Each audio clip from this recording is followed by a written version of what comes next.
Hello, I'm Dynast Amir.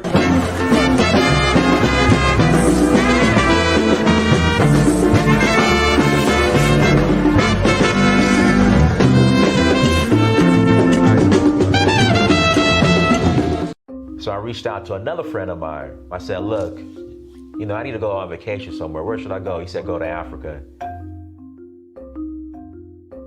And not only am I going to go, I'm going to explore a new country. So I went to Tanzania, South Africa, Namibia, Mali, Senegal, Morocco, Liberia, Namibia, Kenya, the Voodoo Festival in Ouida, Gambia, Togo, Cote d'Ivoire.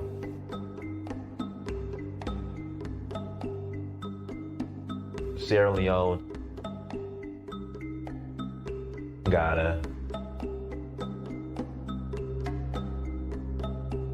Nigeria. It's been a beautiful experience, just learning more about our culture, our indigenous culture. So Uhuru means freedom in Swahili. I'm in search of my roots. In finding that, I would experience my Uhuru, which is freedom.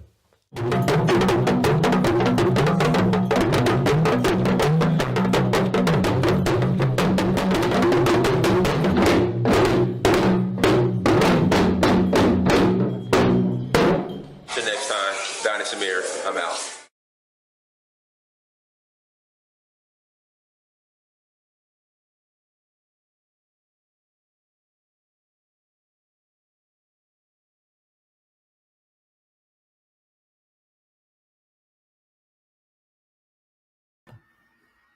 Peace, fam. I hope all is well. I hope you're what's today?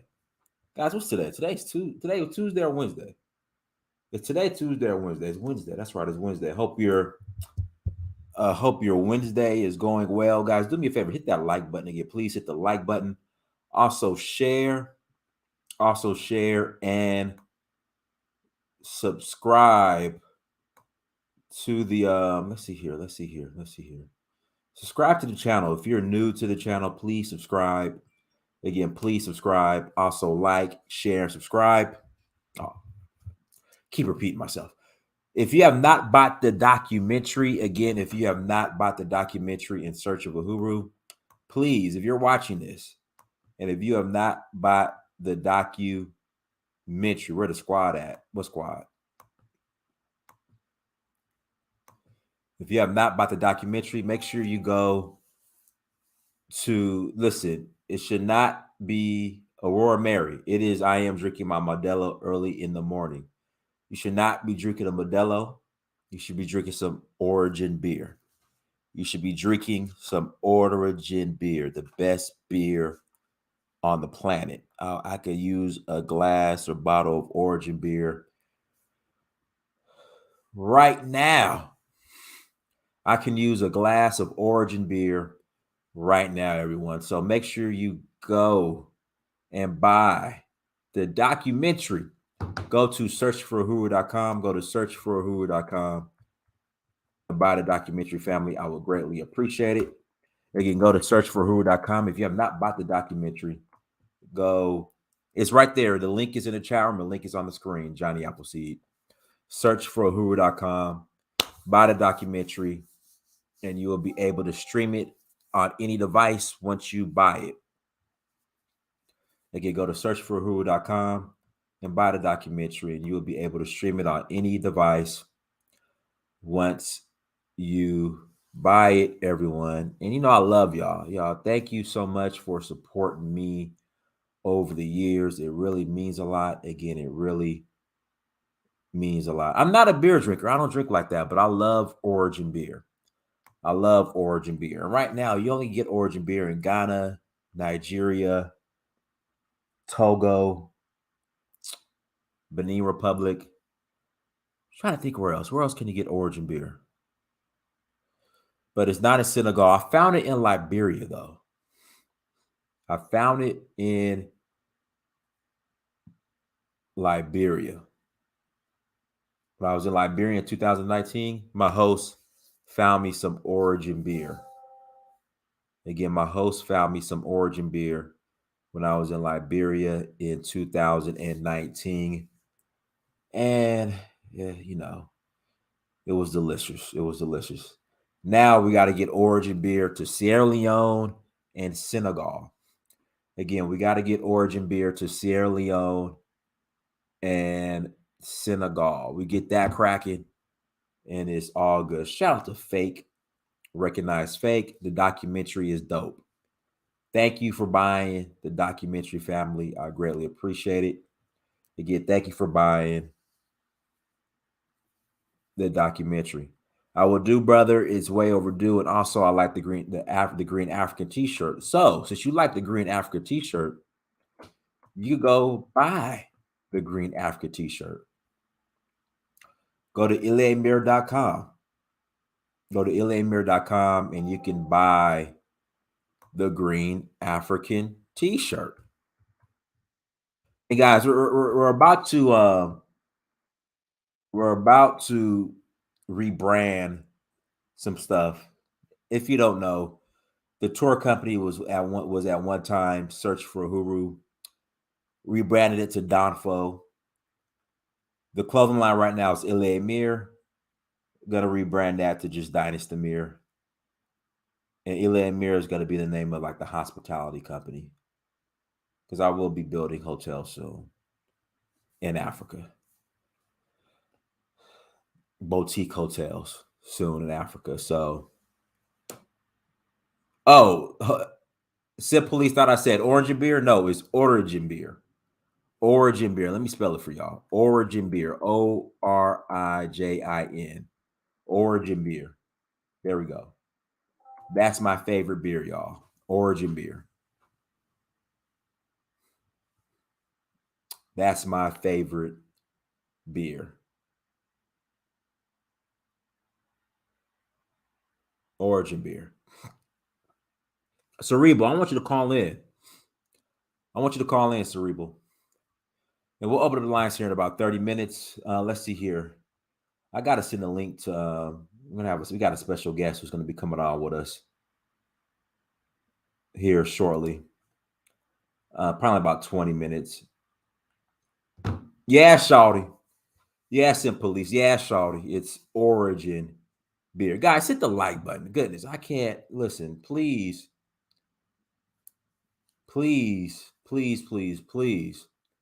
hit the like button. Cerebral, listen. I would love for you to call in. No, don't leave. Call in. Call in. In fact, you know what? I'm putting the link in the chat room right now. Cerebral, go ahead and call in. Go ahead and call in right now. Go ahead and call in right now. We'll jump right into it.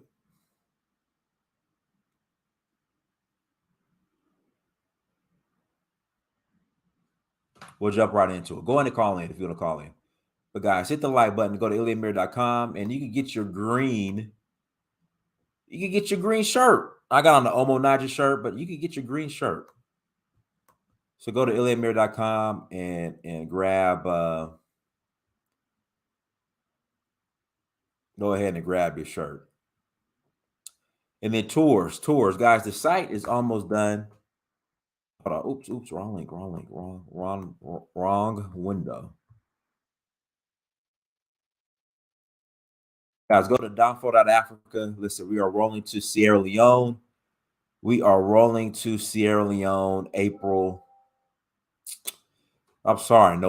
20th through December 3rd. November 20th through December 3rd. We are rolling to Sierra Leone. Citizenship is available to those who qualify. Again, citizenship is available to those who qualify. Citizenship is available to those who qualify. KNK Squad, I still ain't got no email from you. I think you're trolling me now. KNK Squad, I think you're trolling me. I ain't got no emails from you. Not near email. So if you're interested in joining us in Sierra Leone, visit Danfo, DANFO.Africa. Again, visit Danfo, DANFO.Africa. And we'll love to have you. Dates are November 20th through December 3rd. Dates are November 20th through December 3rd. KK Squad, I ain't got your email.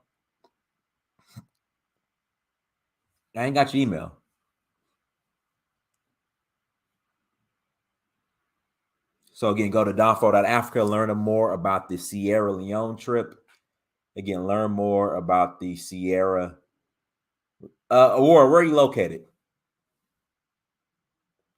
Only places I found origin beers: Nigeria, Togo, Benin, Ghana, and Liberia. Those are the only countries where I found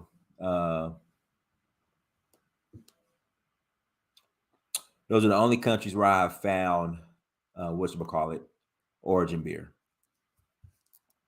And guys, either tonight or tomorrow, I'm going to announce the tour schedule for next year. Yeah, but it's overpriced here in the U.S. It's expensive as hell here in the U.S. But let's see here. We're going to Sierra Leone in April, Senegal for the Jazz Festival in May, Nigeria in August for the Oshun Festival. Then we're going to Zanzibar in November for Safari Blue. Now, for Sierra Leone in April, they have not announced any citizenship ceremony, but we're still rolling.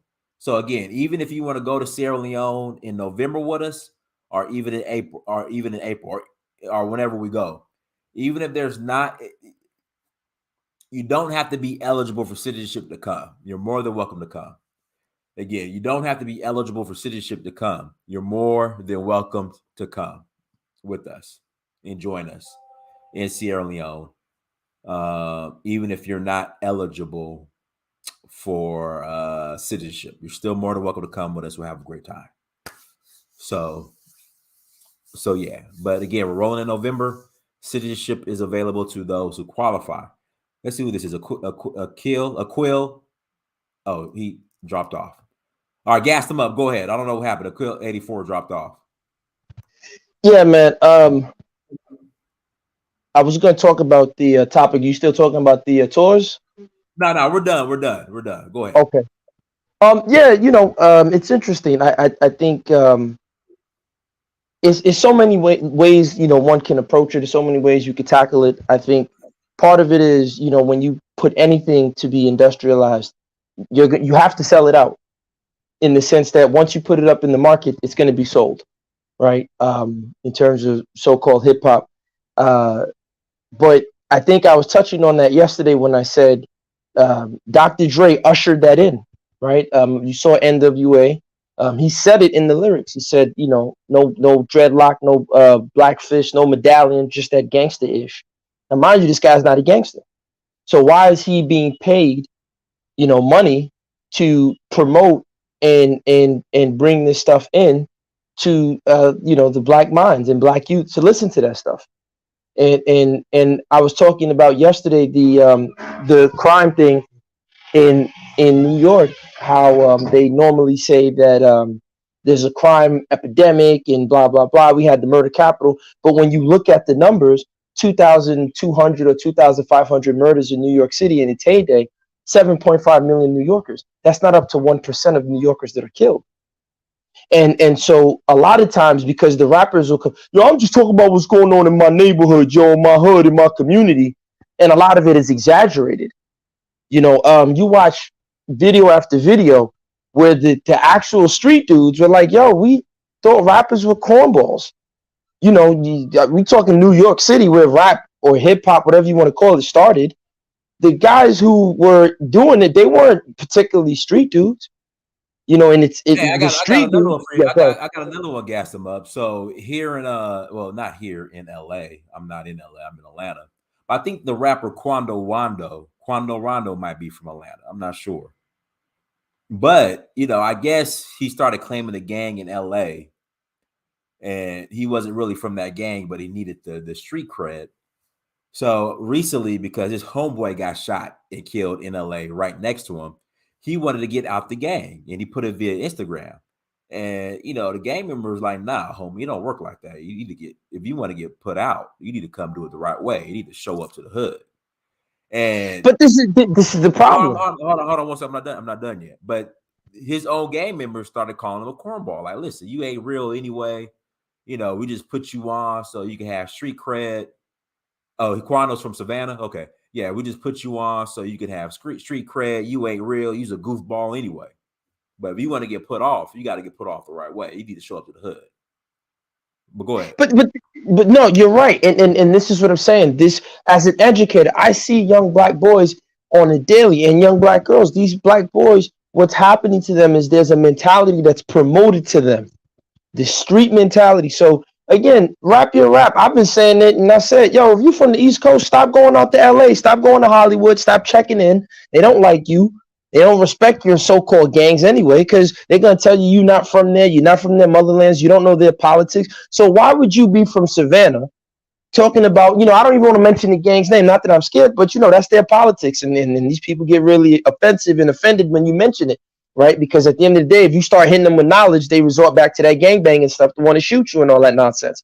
But it's kind of sad that you got a kid from Savannah who feels that, yo, I have to align myself with degenerate behavior and organizations that aren't necessarily the most positive in order to be black, in order to be gangster, in order to, and it's like, why do young black men have to have this code of gangster and all this other nonsense? And we have to get away from it. People have to stop conducting themselves like that.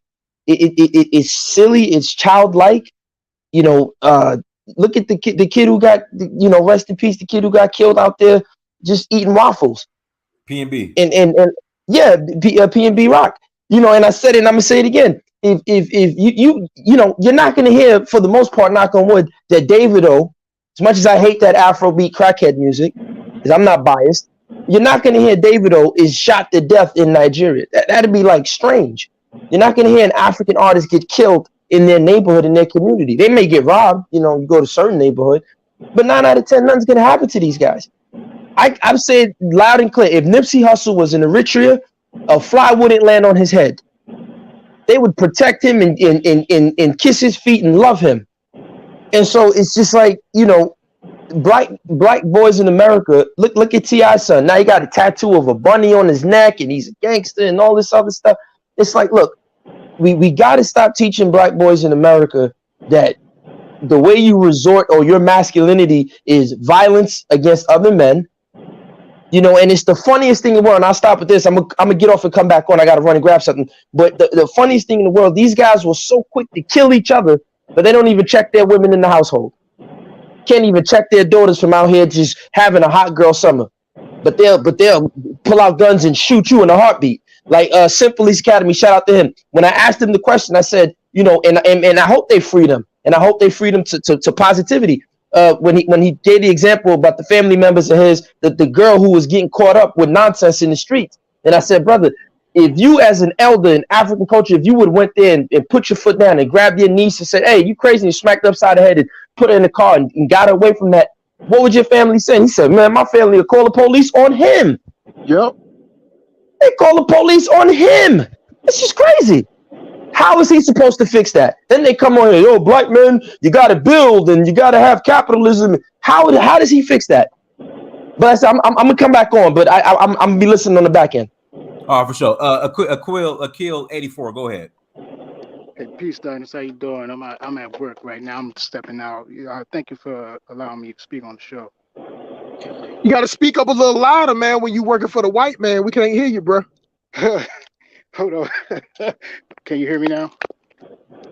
Yeah, go ahead. Go ahead. You're talking.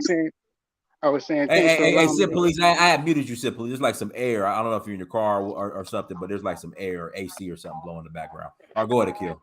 Yeah, I was saying thanks for allowing me on the show. I appreciate it. It's fun.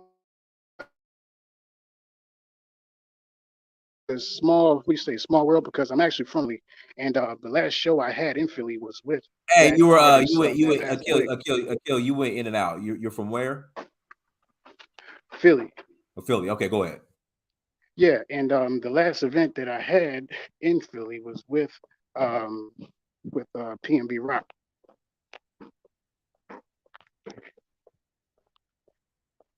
Can you hear me? Yes, yes. Go ahead. Go ahead. Yeah, long story short, I was saying that to say that I've noticed that in, a lot of people, the artists that were promoted in Philly, a lot of times they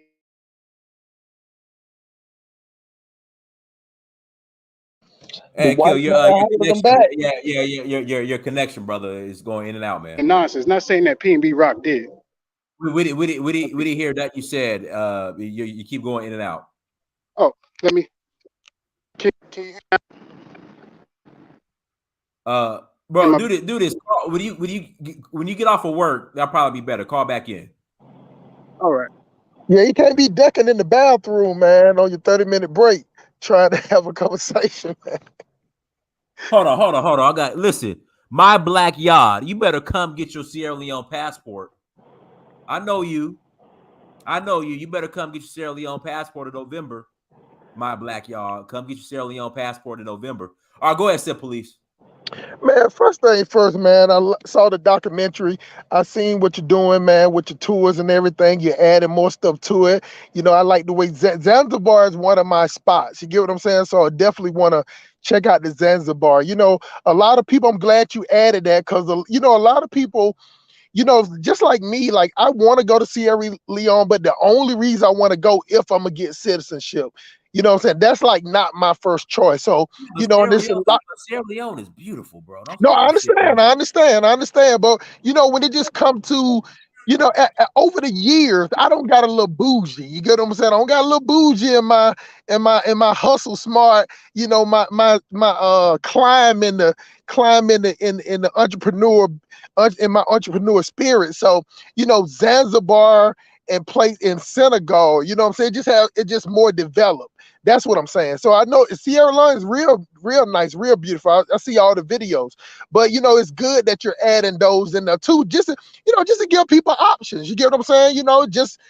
What you're doing is no different from what street hustlers do when they wanna widen their business. You know what I'm saying? You just don't sell weed, you just don't sell powder, you sell, hard, soft. You get what I'm saying? You sell pills or whatever. So you just adding more, tours and tour destination for the type of person. You get what I'm saying? Because some people just, like me, I feel even though my lineage is from Sierra Leone, the rice picking niggas, the Gullah Geechee out of Sierra Leone, even though that's it, I still feel a connection with Tanzania for whatever reason. You get what I'm saying? Tanzania, I just feel it, you know what I'm saying? So, but glad you going through all that. You doing all that for the people. Now, Appreciate it, brother. but now we get to this topic about the sellout culture. It's the way I say it, and I know, people just don't like the way I say it. I just think that we are the descendant, just like they say the ADOS, we the descendants of the sellouts. The African man and African woman are the original sellouts. You get what I'm saying? And we're just descendants of that. You get what I'm saying? And on top of that, after 400 years of just backbiting each other and not working with each other, we just continue. We just take it to another level. That's what we do all the time. When it comes to anything, Dynas, we take it to another level. I remember when it was just extensions and women were putting extensions in their hair. Now these chicks putting shit on their head that look like a goddamn comforter, like a comforter set. You get what I'm saying? Like you see men out here, playing basketball. You get what I'm saying? Anything that we do, we have to be extra and go to the extreme with it because some people call it showmanship, but I call it we always trying to do one up. You get what I'm saying? Like we don't clap for each other when we see somebody doing better. You know what I'm saying? We think like, man, I can do that better than him. Man, I can get more hoes than him. You get what I'm saying? Oh, I know that nigga. I punched Diners in the face when he was in the 3rd grade. He didn't do nothing. But now, you know what I'm saying? Now he got a Porsche. You know what I'm saying? I'll take it from him. The same way I did him in the 3rd grade. That's how we are to each other. So it's a sellout culture. Not only that, we hate each other. And on top of that, nobody pays any attention to us. That's why I know a lot of Pan-Africans always say that we don't tell nobody to go to Africa. And I understand that we're not telling you have to do it. I'm telling you as a Pan-African, we need to do it. You get what I'm saying? Because a lot of black people in the United States cannot compete, Diners. We got to be real honest. You stay in Atlanta. I'm from here.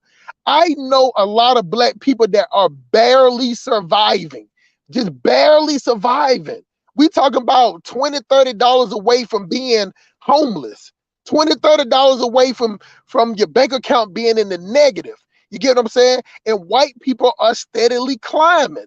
You know what I'm saying? And one of the reasons why white people steadily climb because they practice nepotism. You know what I'm saying? They can talk, white people can talk shit about each other and still give somebody a job. Black people, if you talk shit about another black person, if you saw me on, God, if I talk shit about you, if you saw me on Interstate 285 broke down and you saw that with Hustle Smart, boy, you would raise up the RPM level on that Porsche and pass me. That's why we are. What I'm saying is when we don't like each other, it's some emotions behind it. We don't know how to let it go. When we hate somebody, we hate somebody forever. You get what I'm saying? So therefore, just like how you let people come on your platform and you talk, you don't mute them. You know, you might tell them they got to go out and come back in. But Dana, these same people that you let on your platform, if you went on their platform, they would mute you and block you if you didn't agree with them. See, that's how we are as a people. So not only do we sell out, you know what I'm saying? We hypocrites. You get what I'm saying? We worship white Jesus when we want to.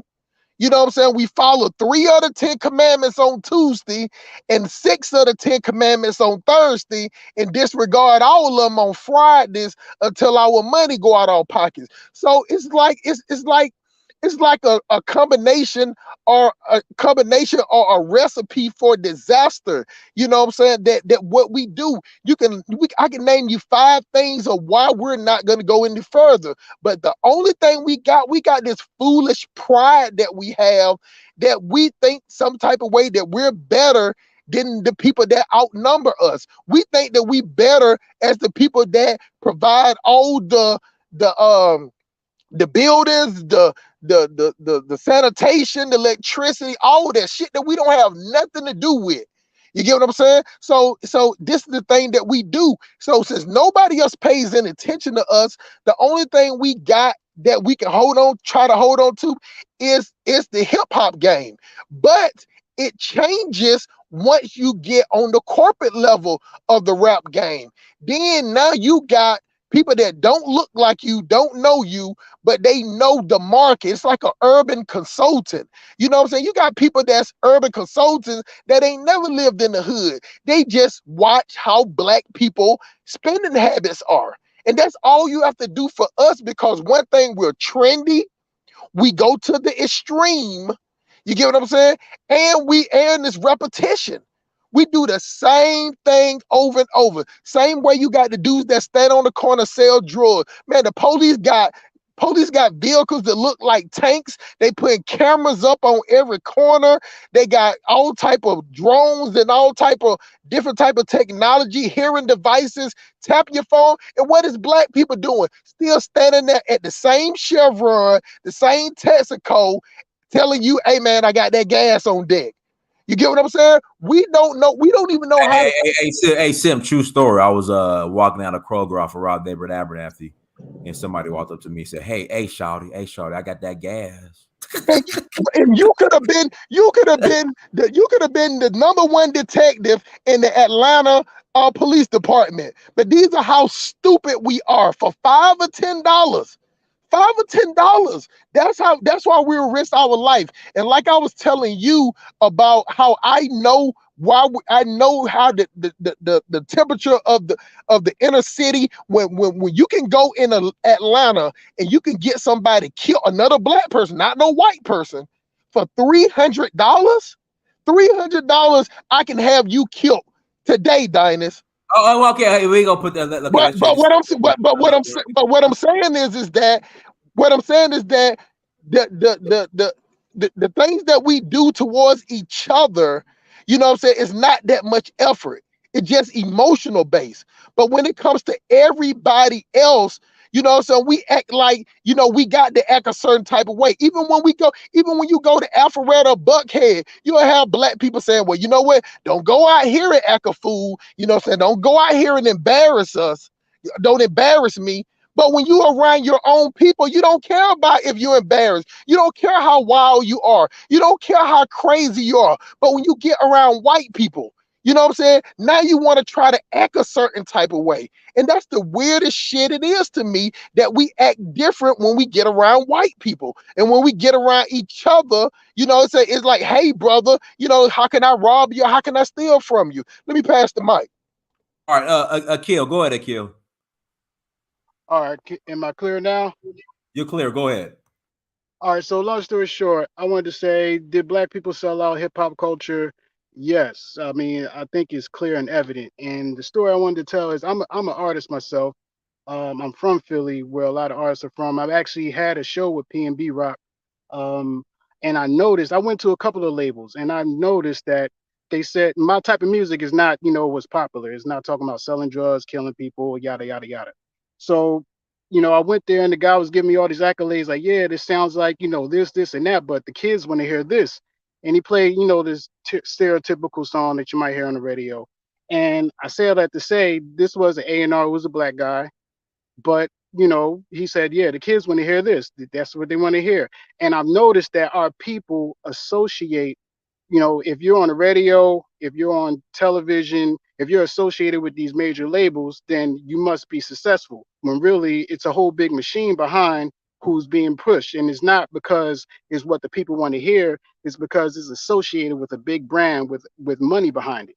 So I say all that to say that if you are not associated with a big brand, then you're not seen as successful, you're not seen as a popular or a good artist. And yeah, that's what sellout culture is. And hip hop was never meant to be that, in my opinion. All right, go ahead, Larry. Hello. In regards to the question, I guess, yeah, you could say black people did sell out. But then the question is, was there a written code that said how they're supposed to behave?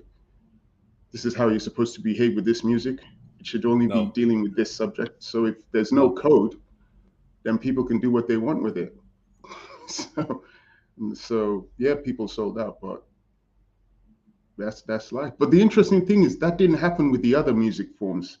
That didn't happen with jazz. They have a code. Because they have a code. Well, okay, when you said other music forms, I was thinking like country music, rock and roll. They have a code. They have a code of conduct. Well, I don't know. Country music, you had what's his name singing "I shot a man in Reno just to watch him die."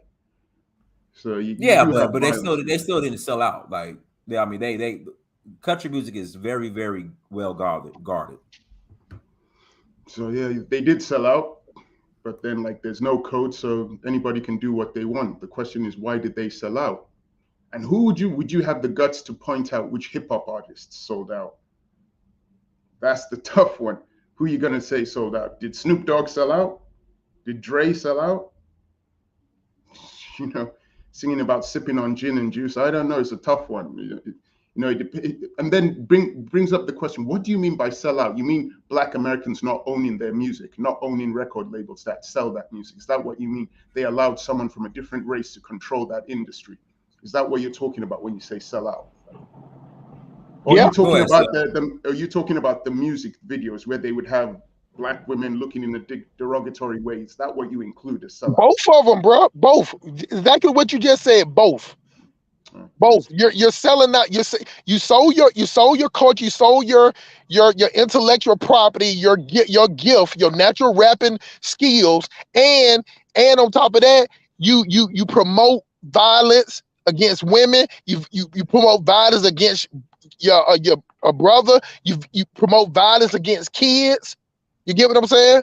So that's, I mean, you not only you selling out your culture, your rap, your intellectual property, you selling out your people too, because you have people that, just like he was talking about Quando Rondo, you know what I'm saying? This guy will sit up there and tell you, man, he said that he was praying to God, praying to white Jesus one day. He said in the midst of him praying to white Jesus, he said, man, but I can't stop cripping though, God.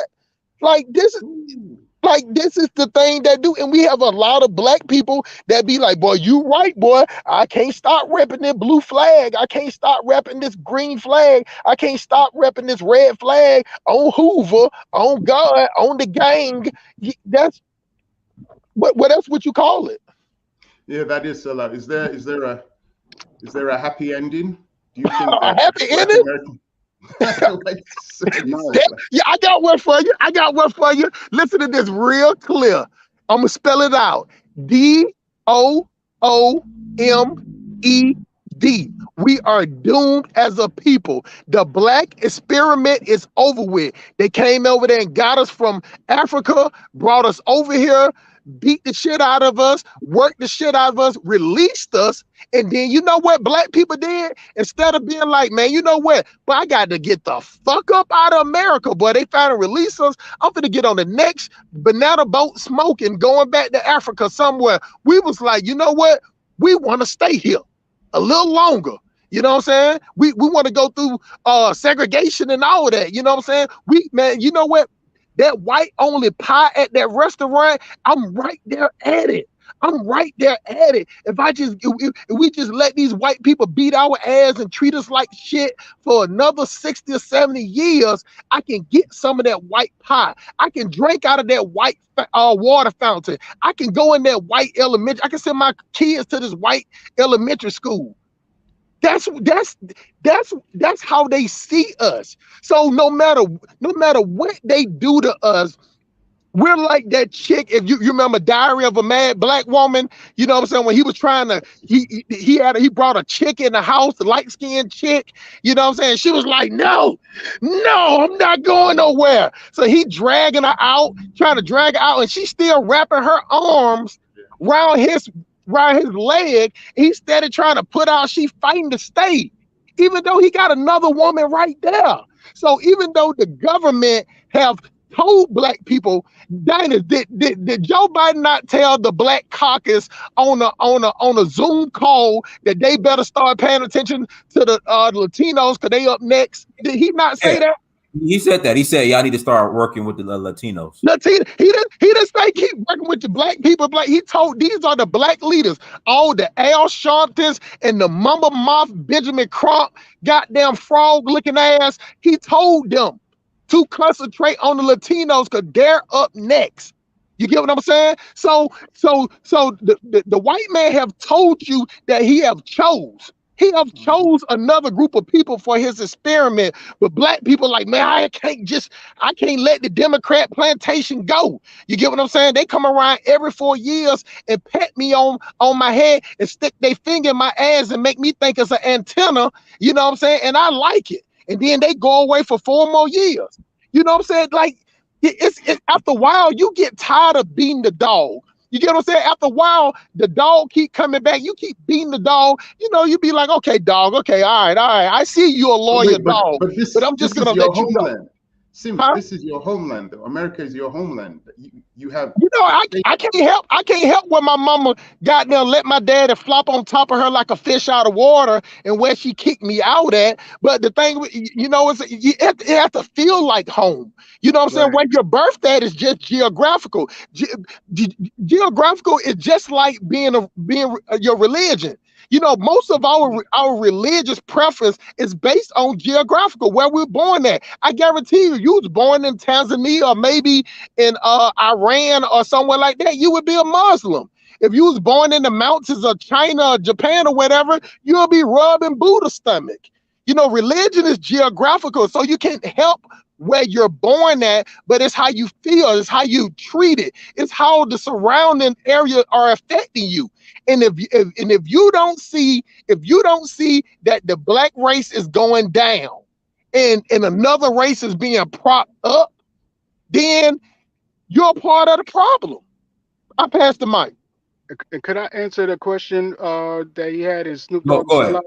Go ahead. Yeah, I would say Snoop Dogg is a sellout, and this is why. He was signed to the label that is owned by Edgar Brofman III, who owns Tropicana and Seagram's. And in his first, well, I don't know if it's his first popular song, but Gin and Juice, he said, "I got me some Seagram gin. Everybody got their cups, but they ain't chipped in." I mean, he's literally promoting the Seagram's gin in his song Gin and Juice. He's promoting OJ Orange Juice, which Edgar Brofman owns, and he's promoting Seagram's gin, which Edgar Brofman owns. But this is the thing that artists do all the time. Jay-Z did it all the time. I mean, I hate to name these guys because I know it's like, they got a lot of power, but at the same time, they sold out. They literally laid the blueprint for selling out. They promote, things that are derogatory, that are counter and or counterproductive to Black people, and even our image wise. Like, they promote things that are detrimental to our image globally. So when you go somewhere else, they looking at you like, I'll never forget when I went to Egypt, the guy was asking me if I had guns on me, if I had weed on me, and I'm like, where do you get this from? And it's from the media. It's from mass media, primarily the music.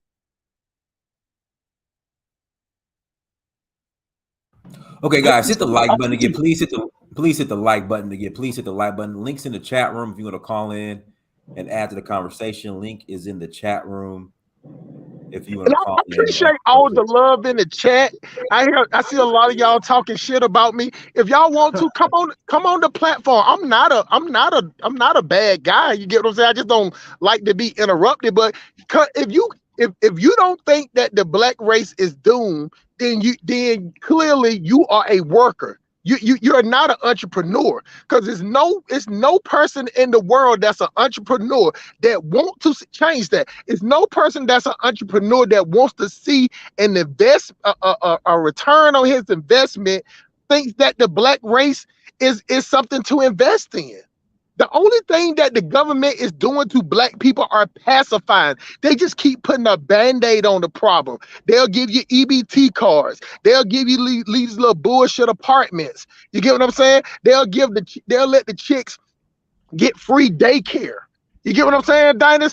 That's all they'll do. And then if you have more than one child, the EBT goes up. If you have more than another child, you get a 2-bedroom, you get a 3-bedroom apartment.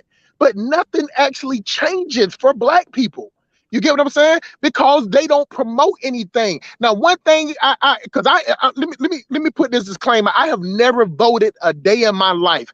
I play my position to the point that who's ever in the office, that's where I know that I need to invest my money in. You get what I'm saying? If Republicans offer, they're more on the capitalistic ways and whatever, and you can you invest your money that way. When a Democrat in there, they're gonna try to get with the solar energy and all that shit, trying to take all y'all niggas riding these Hemi Chargers and these Dodge Challengers. The Democrats want them. They want you to be riding around in the goddamn shit that you can put a banana peel in the motor and it'll ride for 30 miles. But what I'm saying is that any y'all can just come up here, can just state your point, because everything that I say, I can back it up with facts. I can back it up with statistics. You cannot win an argument just by saying, "Oh, Hustle Smart, he crazy, he's self-hating. If we listen to him, the world gonna be turned upside down." The black race is already turned upside down without me saying a word. I'm not even a part of it. You get what I'm saying? And you know what? The only difference between me and Dynast is that I'm more of cutthroat with my delivery. You get what I'm saying? And on top of that, I'm not running a type of business where I have to talk nice to y'all niggas for y'all to make me money. You get what I'm saying? My money comes from transportation. My money comes from the rail system. My money comes from worldwide transportation, where they don't give a damn how I look, how I dress, how I smell. You get what I'm saying? And they still a cut a check. Diners is in a show. Being a tourist and a tour operator is showmanship. He have to be nice to y'all niggas. You get what I'm saying? But on top of that, he still tries to tell y'all the truth. And y'all don't even want to hear the truth from him. But when I get on here and I'm telling y'all the straight up truth with facts and statistics, and what do black people turn around and say? Oh man, fuck them stats and statistics. You know what I'm saying? You just hate black people. No, it's black people hating each other. We see it every day in the streets. I pass the mic. All right, see ya, Ghana. I can't pronounce your name. Go ahead, Ghana. Hey, oh, you can hear me? Hear you loud and clear. Oh yeah, I'm coming. All right. Yeah. It's cool. Yeah, man. That dude who just finished and shit. Do he understand what the word self-hate is? Has he heard the title? He heard that?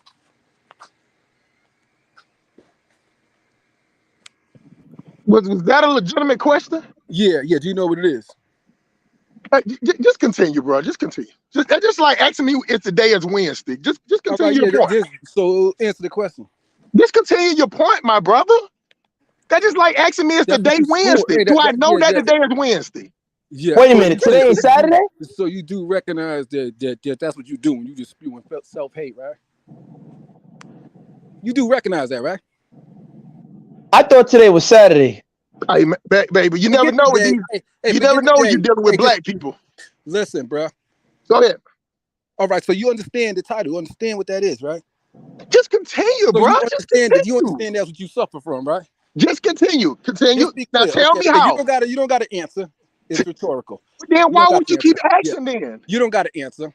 Then why would you if I don't have to answer, why would you continue to keep asking? Mute that dude. He can't shut up. You asking me a question or not? No, I'm not asking you a question. Okay, gotcha. So what self-hate is self-loathing is, it's a person, right? You're taking this on. So basically what you're doing is you're taking every negative thing that you heard that you've been taught and indoctrinated with, and you're just spewing it on here. You ranting crazy with all kind of negative stuff. But what that means is that's what you feel about yourself. Everything that you're saying about every other black person, that's what you feel about yourself. And that's what you're spewing out. You might as well be looking in the mirror. And it's kind of bad when I hear you do that, because I feel like pretty soon you're going to off yourself. You're weak.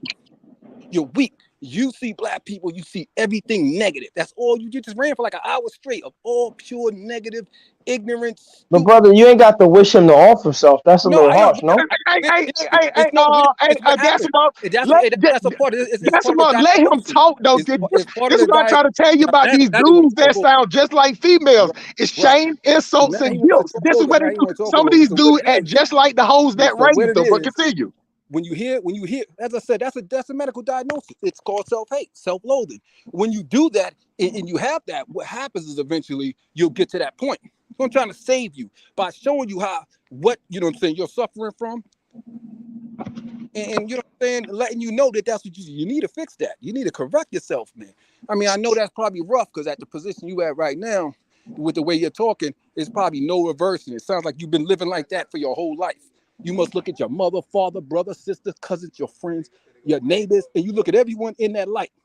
It's as if you a Klan member or something, because they couldn't say nothing worse than the things that you're saying. And I'm gonna pause. Let anyone come in after that. I don't need a long hour-long rant. You oppose or you appall? Which one? I said I'm going to pause. Oh, okay. Okay, cool. Because you basically said nothing. Now this is the thing. No. Bro, you just said you gonna pause. Now I was real quiet when you was just talking about me. So let me ask you a question, Dynast. Did anything that I say, was that a fact or was that fiction, Dynast? It was fact. I just think he's offended more about it. Okay, what part? Hold on, bro. You just said you was gonna, bro. You just said that you was gonna pause, man. Don't be like a female. Do not act like, bro. Do not be emotional. You don't have to be emotional. You'll get your turn again.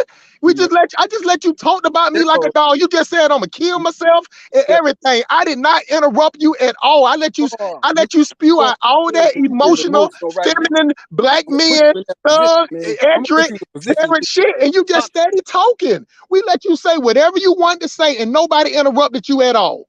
You know what I'm saying? That's the weird thing about black men. I tell you, Diners, all the time, these supersized simps, the ultra mama boys, they act just like women. You get what Right. I'm saying? With a man's voice. But Dinah, that's how they act. so They Dinah, so emotional. yeah, so Dinah, Everything that to I answer said, your question, is a fact that can be yeah, Dinah, backed up by statistics. listen, But here's the some question, type of right? way though, What some is the type of way definition? though, Diners, You some can put type it of up. way What though, is because self-loathing? I speak. Good Lord, What is bro. self? Listen, we can. Hey, bro, What I is promise you, self-loathing? we can, And what is bro. self? We can sing at the same time, but we can't talk at the same time. What is You get what I'm saying? self-loathing? We And can. what is self-hate? So Don't just treat calm self. yourself down, bro. Go back to your word when you said pause. That's Pause means stop, nigga. nah. I lied to you then. I lied to you then. No, that's what I'm saying. You're weak, bro. That's the weakest thing. Right. Dinah's I coaching appreciate don't you. know how I Dinah. appreciate you. I appreciate you You coming up feel like on here, that's what calling me you a name and that's telling me I'm gonna kill myself. that's You told you are. You listen are. to this, You are. Dinus. A As person soon that don't know no, me, look at as, me told me about how I feel about my mom. He told me how yeah. I feel about my You kids. express He that told me how I feel about just my the medical family. He diagnosis. told me how I feel about my neighbors. Yeah. This is what black people do. We got this weird thing. We know Black people, everything. all black That people we do. don't even know. You All don't black even know me. so all black I wouldn't dare sit up there and say by you speaking how you speaking, like I know what you're gonna do in no, a that's what future happened to me. time. I wouldn't even speak like that because I'm a businessman. I will. Businessmen don't talk like this. Only super ultra mega simp beta boys, probably mixed with a little sugar, talks like that. To sit up there and think like they It know says the everything suicidal about what don't get somebody, no motherfucker. everything that bro. You probably new to this scene or whatever. I don't know. But a lot of people was against me in the beginning because they didn't like the truth. But after a while, Hustle Smart has became the people champ, bro. You get what I'm saying? People hate to hear the truth, but you can't refute it.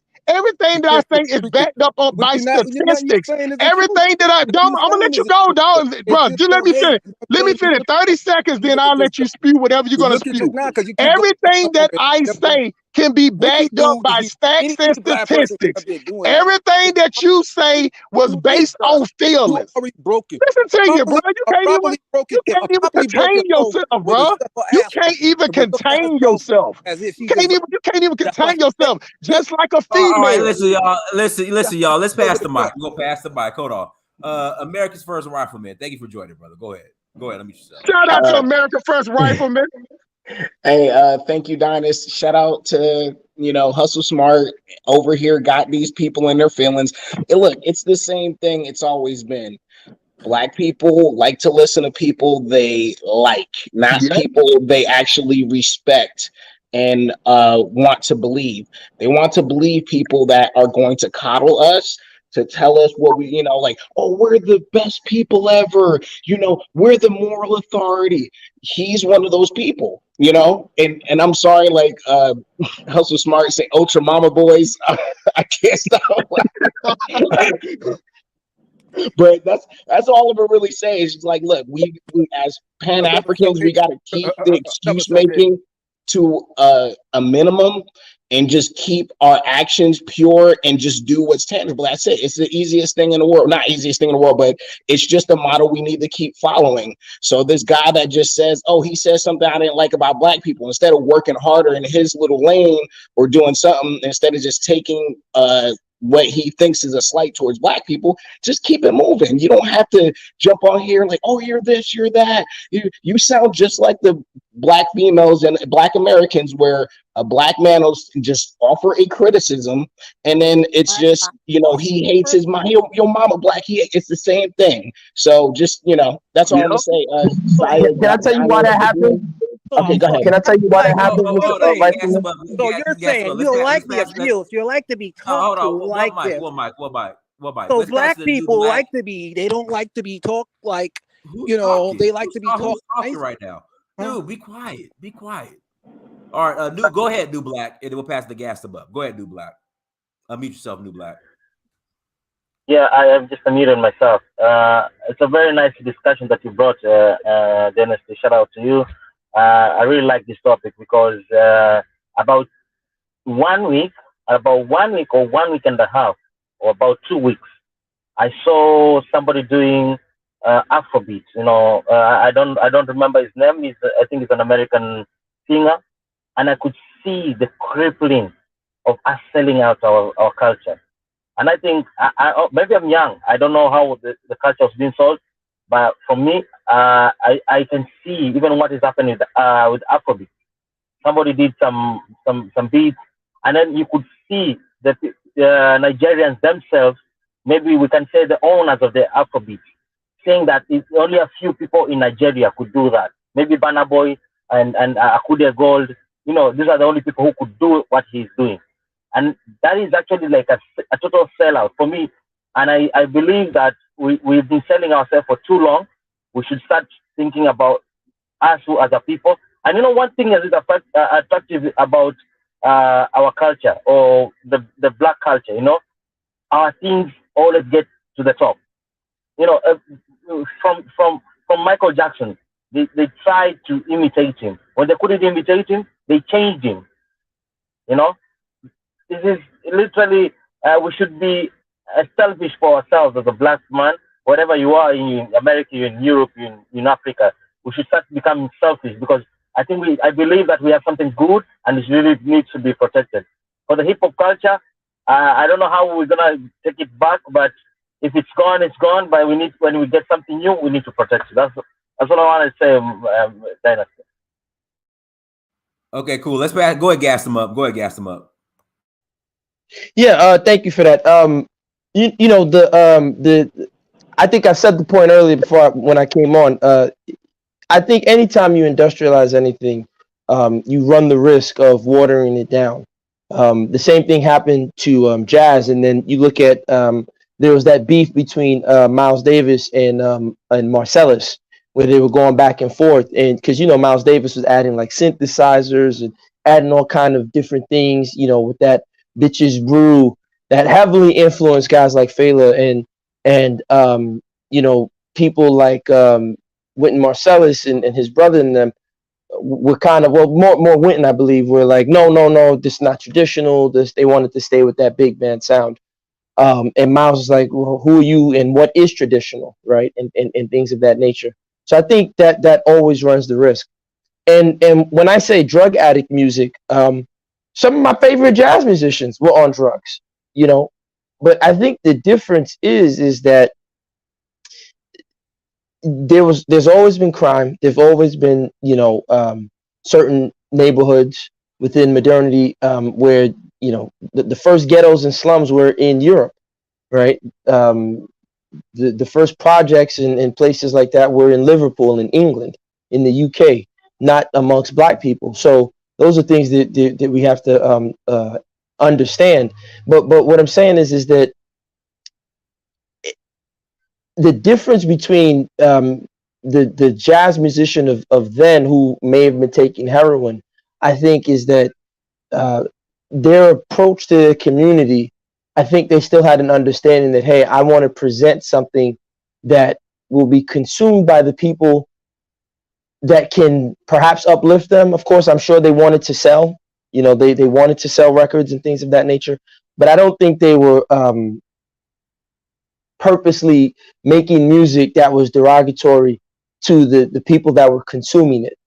And I think we don't analyze who is the person or who are the people who are financing this type of music. I can guarantee for a fact you're not going to see any rap artist grab a little girl, let me not say little girl, but let's say an 18-year-old Hebrew Hasidic woman from Eastern Parkway and put her in a miniskirt and say, pop it and twerk it.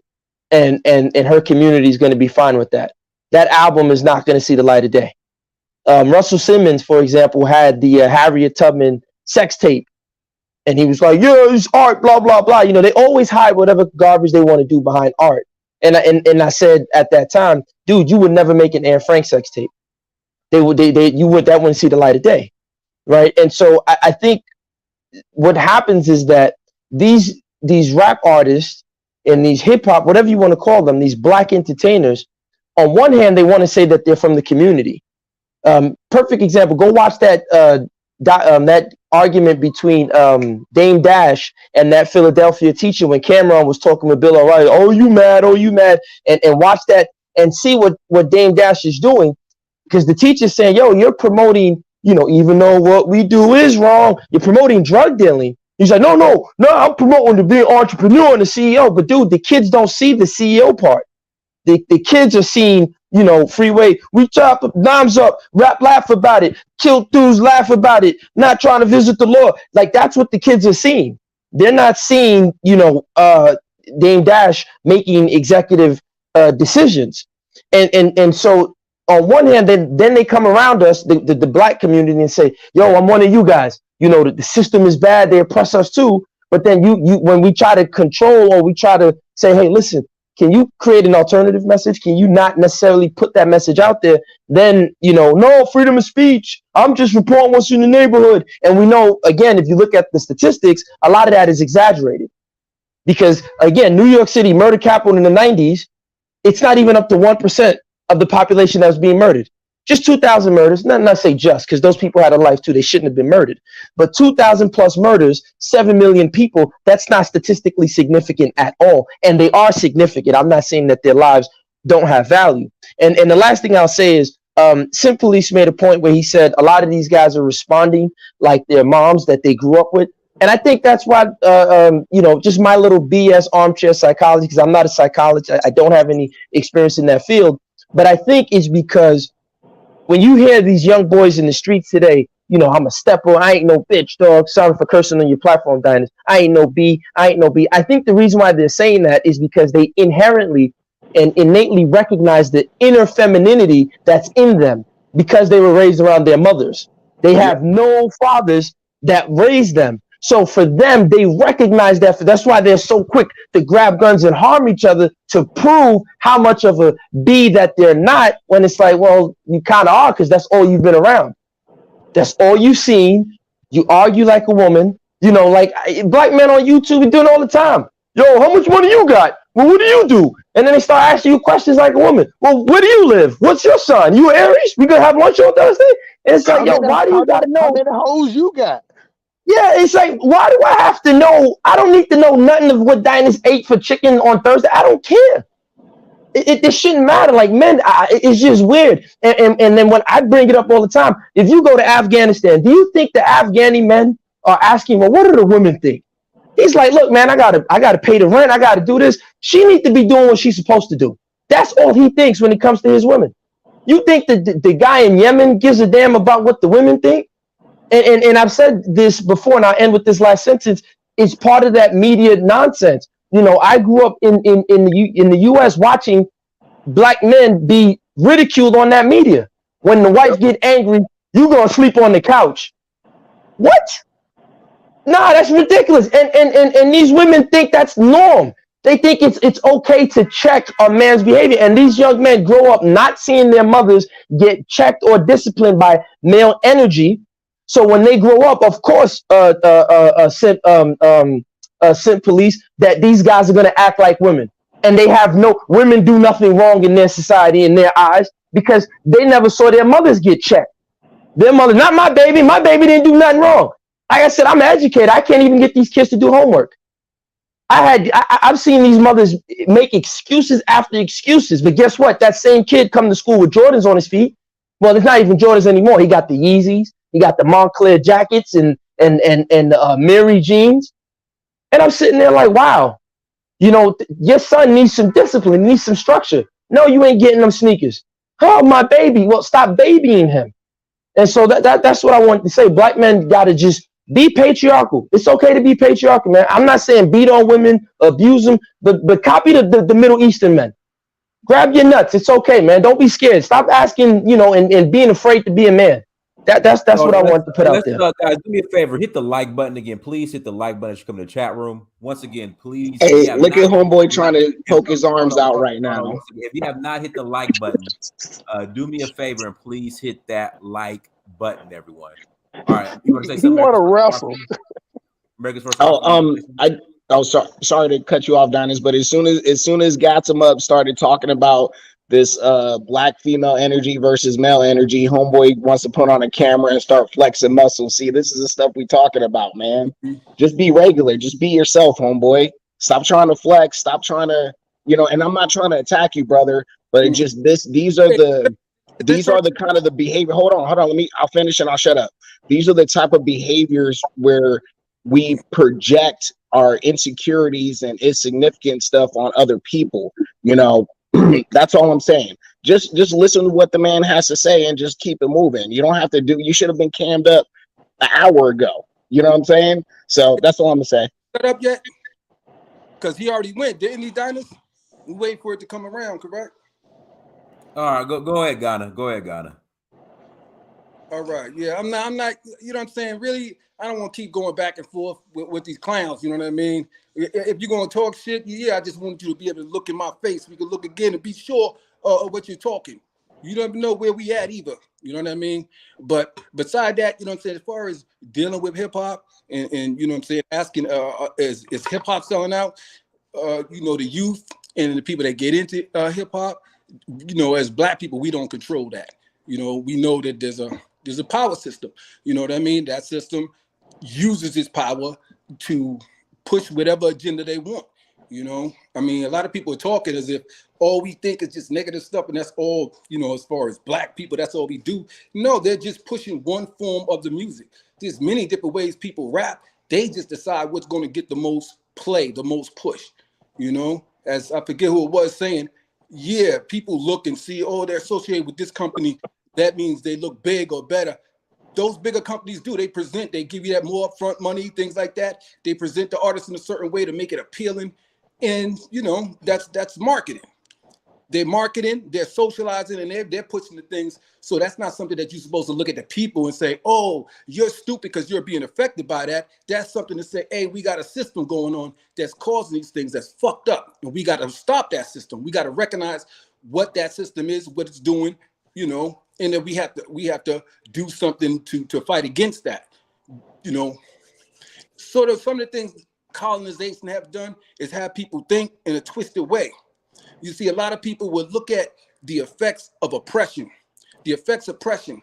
and what some of the effects are high drug rates, alcohol rates, prisons, failed schools, a lot of the things. If you look at any oppressed people around the world, of any of the countries that have been colonized, you'll see the same results. You'll see, if you looked in Australia, I guess all the people that were oppressed, they're just like that. They're just in the condition they are because they're just messed up people, because they pants sag or because they listen to a certain music or whatever. As you know, colonists come through, they see people's cultures and they demonize it and they dog it and they tear it down to the point that the future of that people dog it and they look bad at it. They look at their own kind as messed up. They look at the conditions that they're in and they say, we're just naturally fucked up. That's what oppression does. That's what colonization does. When a person has a colonized mind, that's how they're going to talk. They're going to see their own people, their culture, religion, the traditions, the fashions. They're going to see everything about themselves in a negative light. It's how oppression works. It's how colonization works. It's white supremacist indoctrination. So when we sing these things and you start looking at your own people, the music we make and all that, and you start to look in the negative ways that they look at us, you should know that that's something wrong there. There are things going on, but it's the power that be that control the system. That's where the problem at. The problem isn't us. The problem is the system. And I pass the mic. Hey, Dinus, if me and you riding in the car and we turn on the TV, we turn on the radio, and it say, hey, nigga, when you go to the grocery store, you better have your groceries tight because I'm going to kill you. I'm going to take your groceries. I'm going to take you home. I'm going to kidnap you. I'm going to take all your money. Then I'm going to go to the strip club and throw it up in the air and bang me a chick in the back of the strip club, raw dog. What other way it is to look at that, Dinus? What is any other way to look at that? Okay, then what about Hey, bro, nobody, bro. Bro, if you don't take your little fruity Zimbabwe booty short tank top looking ass on somewhere, bro. Nobody interrupted you when you was sitting up here babbling. You sit up, you emotional, bro. You emotional as hell. You sit up here pointing your finger. You sit up here pointing your finger in a camera looking mad fruity. You sit up here talking about men got to look you in your eye on a camera, on a video call, on a chat. You sound fruity, man. You probably they must got them good drugs where you at, bro. Because the thing about it, you know what the thing I like about your show, Dinus, is that you tell people the truth. You tell the uncomfortable truth for people. People want to try to force you to be like, okay, let's not talk about the trash in the front yard. You get what I'm saying? Let's just act like the trash is not there. Dinus, what happens when you act like there's no trash in your front yard? What you think other people do when they walk down the street and they see your yard is full of trash, Dinus? What you think they're gonna do when they got something in their hand they want to throw away? Where do you think they're gonna throw it away at? In my front yard. So hold on, don't matter. So hold on now. You ain't talking about it now. You ain't talking about it. You ain't glorified it at all. You ain't glorified it at all. But people see that you got trash. So what I'm trying to explain to this emotional brother is that you get what I'm saying? It doesn't matter if you talk about it or not talk about it. The stacks and the statistic is what it is. It ain't no powers that be. These are statistics that every day in Atlanta is two or three murders in Atlanta every day, and it's black people killing black people. It ain't white people killing white people. It ain't black people killing white. Hey, Dinus, you stay in Atlanta just like me. They report every murder either on the news or they put it on the little YouTube channel or whatever. When the last time you heard of a black person killing a white person, Dinus, in Atlanta? It's been a minute.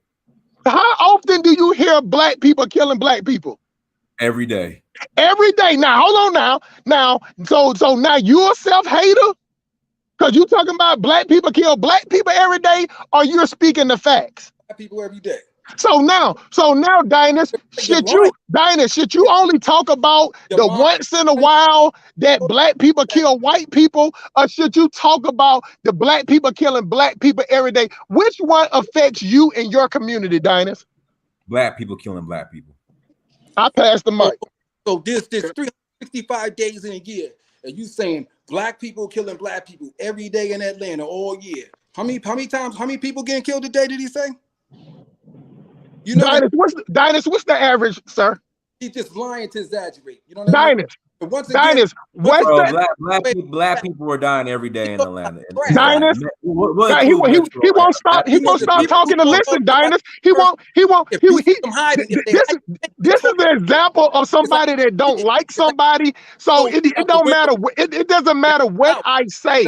It's just a brother that just emotional. He just emotionally damaged like a chick. You know what I'm saying? When the camera go off, he probably go in the bathroom and put on a jersey dress or something and prance around and shit. But what I'm saying is that a person like that does not want to listen to the fact. If I told him that the day is Wednesday, he'll say it's a lie. If I told him it was if it was 2:36 Eastern Standard Time, he'll be like, man, that nigga's a lie. If I told him that to make fried chicken, you got to use grease and flour, he'll be like, you a lie. If I told him you got to put sugar and Kool-Aid to make it taste sweet, he'll be like, you a lie. So again, Dinus, let me ask this question one more time. Dinus, is it true or not that black people kill black people? This year we're in September. Has it been any day on the news this year that a black person ain't killed another black person in Atlanta and was showing on the news? I'll just say this, Tim. Say on Tuesday, a black person they kill a black person. They'll make up for it on a weekend, and 5 black people might kill 5 black people on the weekend. So they'll make up for it on a weekend. So black people's numbers are going down and not rising. Because in the 60s, there was 20-something million black people. Right now, there's 50 million black people. But white people's numbers dropping. So you're saying they're not killing each other. We're just killing each other. But our numbers are going up and their numbers are going down. How does that work? When it became 50 million black people, when did that happen? It's recently 47 million, 50 million. No, it's 42. 47. African riflemen, how many black people are in the United States? 47. 42 million and dropping. Nope, it's 47. Pull up. What you pulling it from? What's source? Black demographics. For a second, Rifleman. Hold on for a second. Where did you get 50 million from? That's the question. It out at 47. I averaged 50 million. But it was my point. So you just added 3. So you just added 3 million. We was at 22 million in 63. We was at 22 million, but now we double that, and you're sitting there talking about we're dying off, like we're killing each other off. Hey, Dinus, because clearly you know that this dude is emotional, so he having an emotional argument. He having an emotional argument with himself, wherever in his little 1-bedroom studio or whatever. You know what I'm saying? Dinus, did I say anything other than what's happening in Atlanta every day? Did I say anything else about? Did I say any other city besides Atlanta? You said black people, period. Like meaning black people all around. No, Dinus. Meaning all. Did I say any when I referred to black people killing black people every day? Did I say Atlanta or did I say any other city?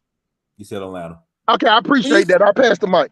General, you didn't keep saying Atlanta with everything. He talk about black people in general. Don't sit and lie. To be a man and stand by your position. You heard what he said. When you're addressing black people and talk about us in general is fucked up and all that stuff, you know what you're saying, and you know how the people gonna take it, just like anyone would take it. You talking about all of us. Don't try to act, oh, now it was just Atlanta. Oh, no, in Atlanta. Hold on for a second. Let me help you out on something. When I say we're doomed, I do mean all. But when I said about killing every day, I was specific. Well, let me help you out because you got that. Listen, bro, you're thinking about. Bro, you thinking about weave. You think about weave. You think about weave fingernails and going go-go dancing. So let me help you out. When I talk about black people in general, I say that we're doomed as a collective. So it doesn't matter. It doesn't matter about the few in between that got it good. Dinus is out. Dinus say, hold on, bro. Hold on, man. Dinus stay in the west end of Atlanta. Dinus is an outlier in the neighborhood that he stay in. I am an outliner in the place where I stay in. So if the black race fail, they're gonna accept people like me and Dinus because we're both in the high 6 figures, my brother. So nothing. What it does, it don't affect me none. Because let me tell you something. The first thing let me help you out a little bit. The first thing I did when I got my money, when I made my first 200,000 settlement, I got the furthest I could from black people like you, bro. That's emotional. I want to be around black people that I want to be around black people that take accountability. I want to be around black people that don't want to see 12 niggas hanging out at the store when I get out and want to just go in there and get me a drink.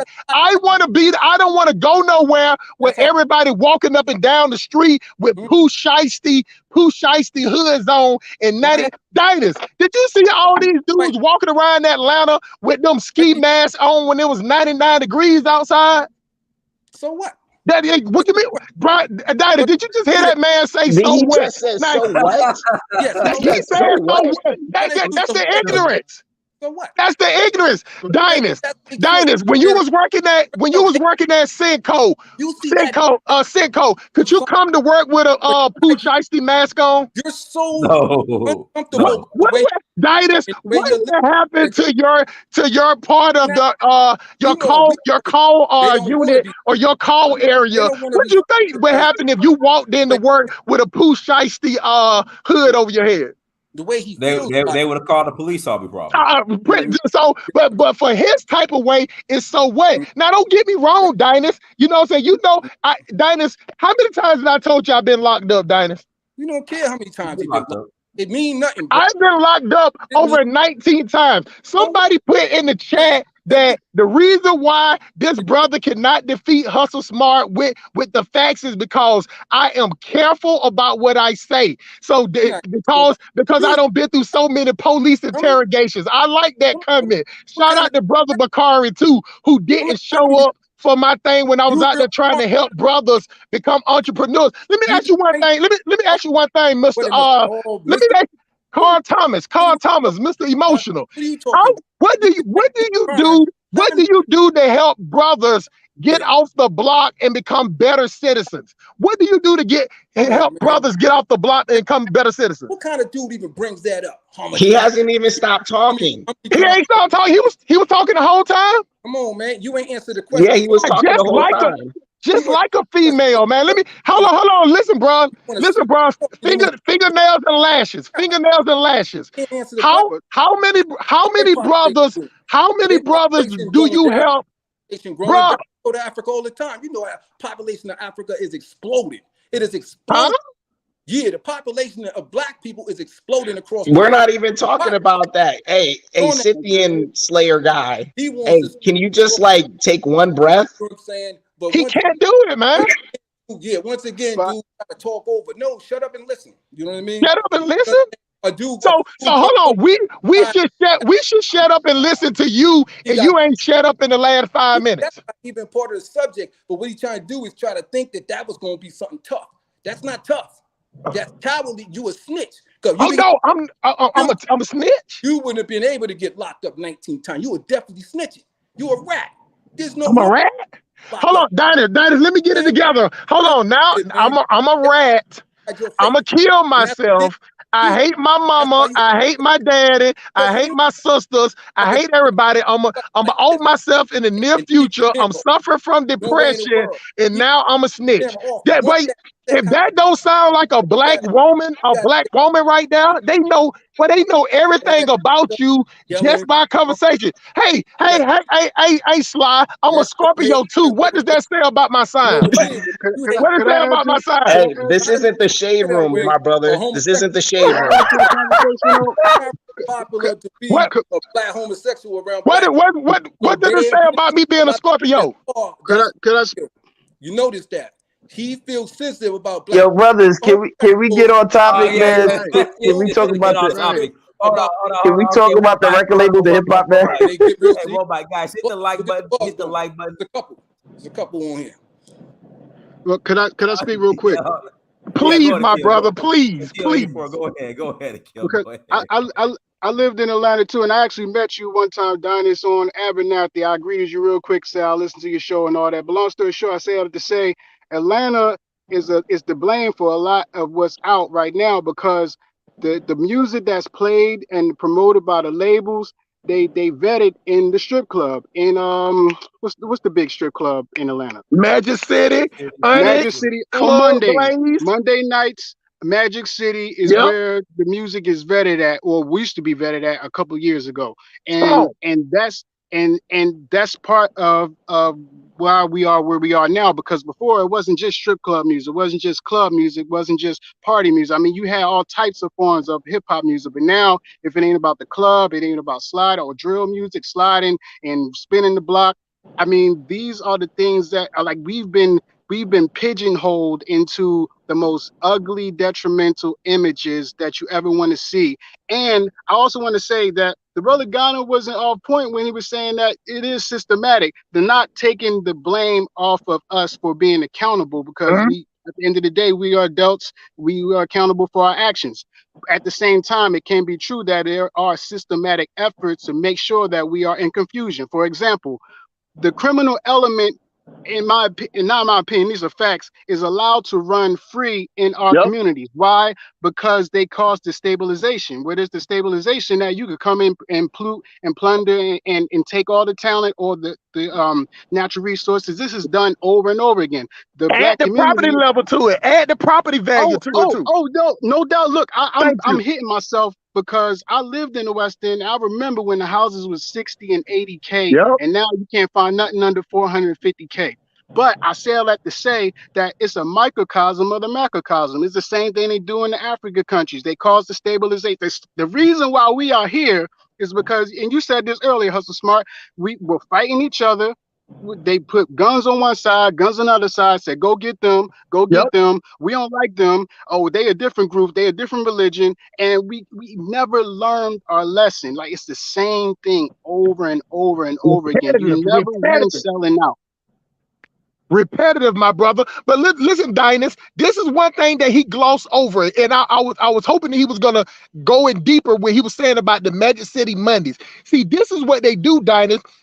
You know what I'm saying? They play the music and they got cameras in there. They watch and see the same way how they do like those when they do those commercials trying to see how certain words work. They watch the crowds and see how the crowds react to certain songs.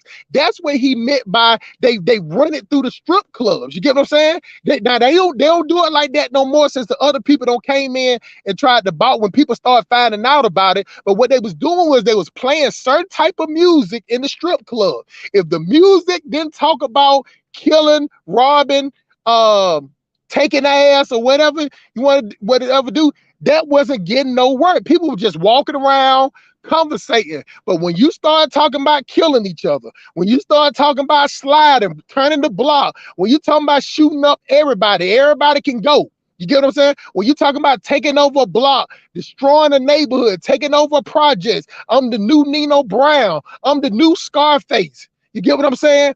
That right there got the people turned up, and they start repeating that music over and over, and that was letting artists know which songs that they need to put out on the internet, because if they put it on the internet, YouTube, what's gonna happen? Now those same boys that was in the strip club, they go back, hey man, you in the trap, boy, you heard this, and now they all playing it and they playing the same music. So that's how they get that ground. When you hear these rappers like Quando Rondo talk about they was grassroots, that's how they get it popping. They get it popping in the club. They get black women shaking their stinking ass and shaking their nasty ass, weave all over the place, snatching words out the air with them dragon claws, yelling period all the time. And they take these bum dudes, these trash bag bandits. Shout out to Cynthia G, manly face looking ass. You get what I'm saying? That these dudes out here don't have nowhere to live at, but they got plenty of Chargers, plenty of Challengers, plenty of four-wheelers.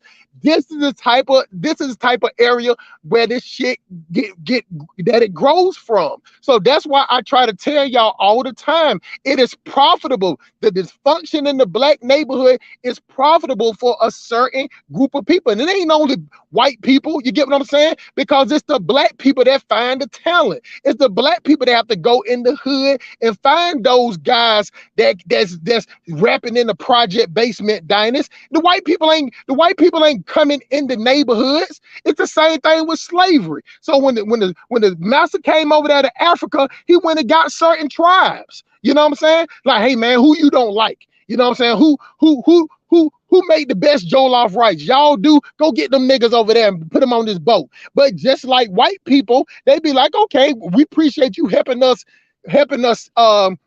get the ones you like, but you don't understand that you just messed up your leverage. You get what I'm saying? Now you don't even understand the strength is in numbers. You just sold off the people that you don't like. Now you don't make yourself weaker by being emotional. And that's what is going on. You can see it right now. When brothers speak with emotion, they look weak. And after they get through looking weak, what's the next thing they want to do? They want to fight. They want to put hands on it. They want to Greek Roman wrestle with baby oil on you. Man, I don't want to get close to now one of y'all niggas. Get what I'm saying? Because all y'all niggas secretly sugar boys, and all y'all want to do is put your hands on another man and rub up on them, you know, just like a female. So that's why I don't trust most of y'all anyway, except if somebody conducting business. How smart? Is that why they all want to go to jail so much? Right, but they cry, they be crying. These niggas singing songs. These niggas writing poems. These niggas go up there. They convert to Islam, Buddhism, Christianity, Mormon. Boy, they'll turn around and be a giraffe if that would get them probation. You get what I'm saying? Because they scared, because these niggas are throwing gang signs up at the door when you go up in there. You make them emotional decisions on the street. Oh man, when I see you, Dynast is on site. The gas mug, you better not let me see you at the Waffle House. I'm gonna do something to you. All that emotional shit get you locked up behind the cage, where your shit got to be transferred to Superior Court. You got to be in there 3 to 6 months before you get a bond, and now you in there with nobody, and everybody calling you a real nigga on the street. That's what y'all was talking about on the show yesterday, Dynast.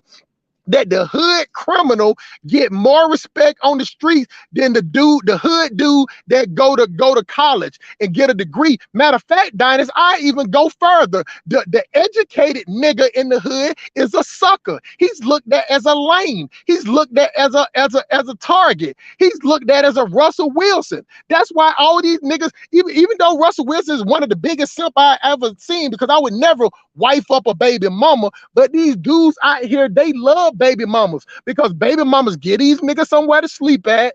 They cook them something to eat, and a female will promote you. You know what I'm saying? Rather be good or bad, just like the girl that was with PMB. You know what I'm saying? All she did was want to show off some chicken and some waffles, but that got the brother killed. She didn't die.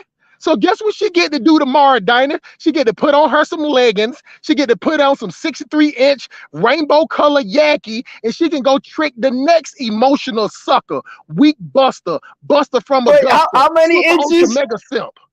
How many inches of that yaki? 64 inches, fruited colors, and she gonna go get them clothes because she Wait, hold on, don't forget. It gotta be a frontal. It gotta be a frontal or 360. Bruh. It can't just be a closure. Bruh, these chicks will put on some shit that will remind you of Mustafa from off Lion King. And it would be some goddamn brothers out here sitting up there like these females can sit up there and talk shit about men, and men still sit up and be like, well, yeah, I still love you. Can I smell that box? Before then she gonna charge you. That's the funny thing about the females these days. They'll let you be a simp for them, but you still got to pay a premium and you got to risk your life. Now, think about it. These dudes hated that young brother so bad that they goddamn took him. They ain't even say nothing. They ain't even bother the chick. Why? Because Hustle smart. Most of these niggas see most of these niggas see their mama in these females. So they'll kill each other. But the female, they'll let her go, and then she'll be the first person to point the nigga. And then on top of that, if the dude ever go to court, the same chick that he let live gonna be the one point him out to where he get a life sentence. Continue, my brother. Smart. You know what's funny? What you just said. Let me read the super chat real quick. Never, Miriam. Is it possible to have our own media or discourage the youth from going to the mainstream media? Man, guys, do me a favor. Hit that like button. Hit that like button. Larry, I know you're calling from the UK. You want to answer that, Larry? Larry, you there? Yes, yes, I am. Thanks. Is it possible to have our own media?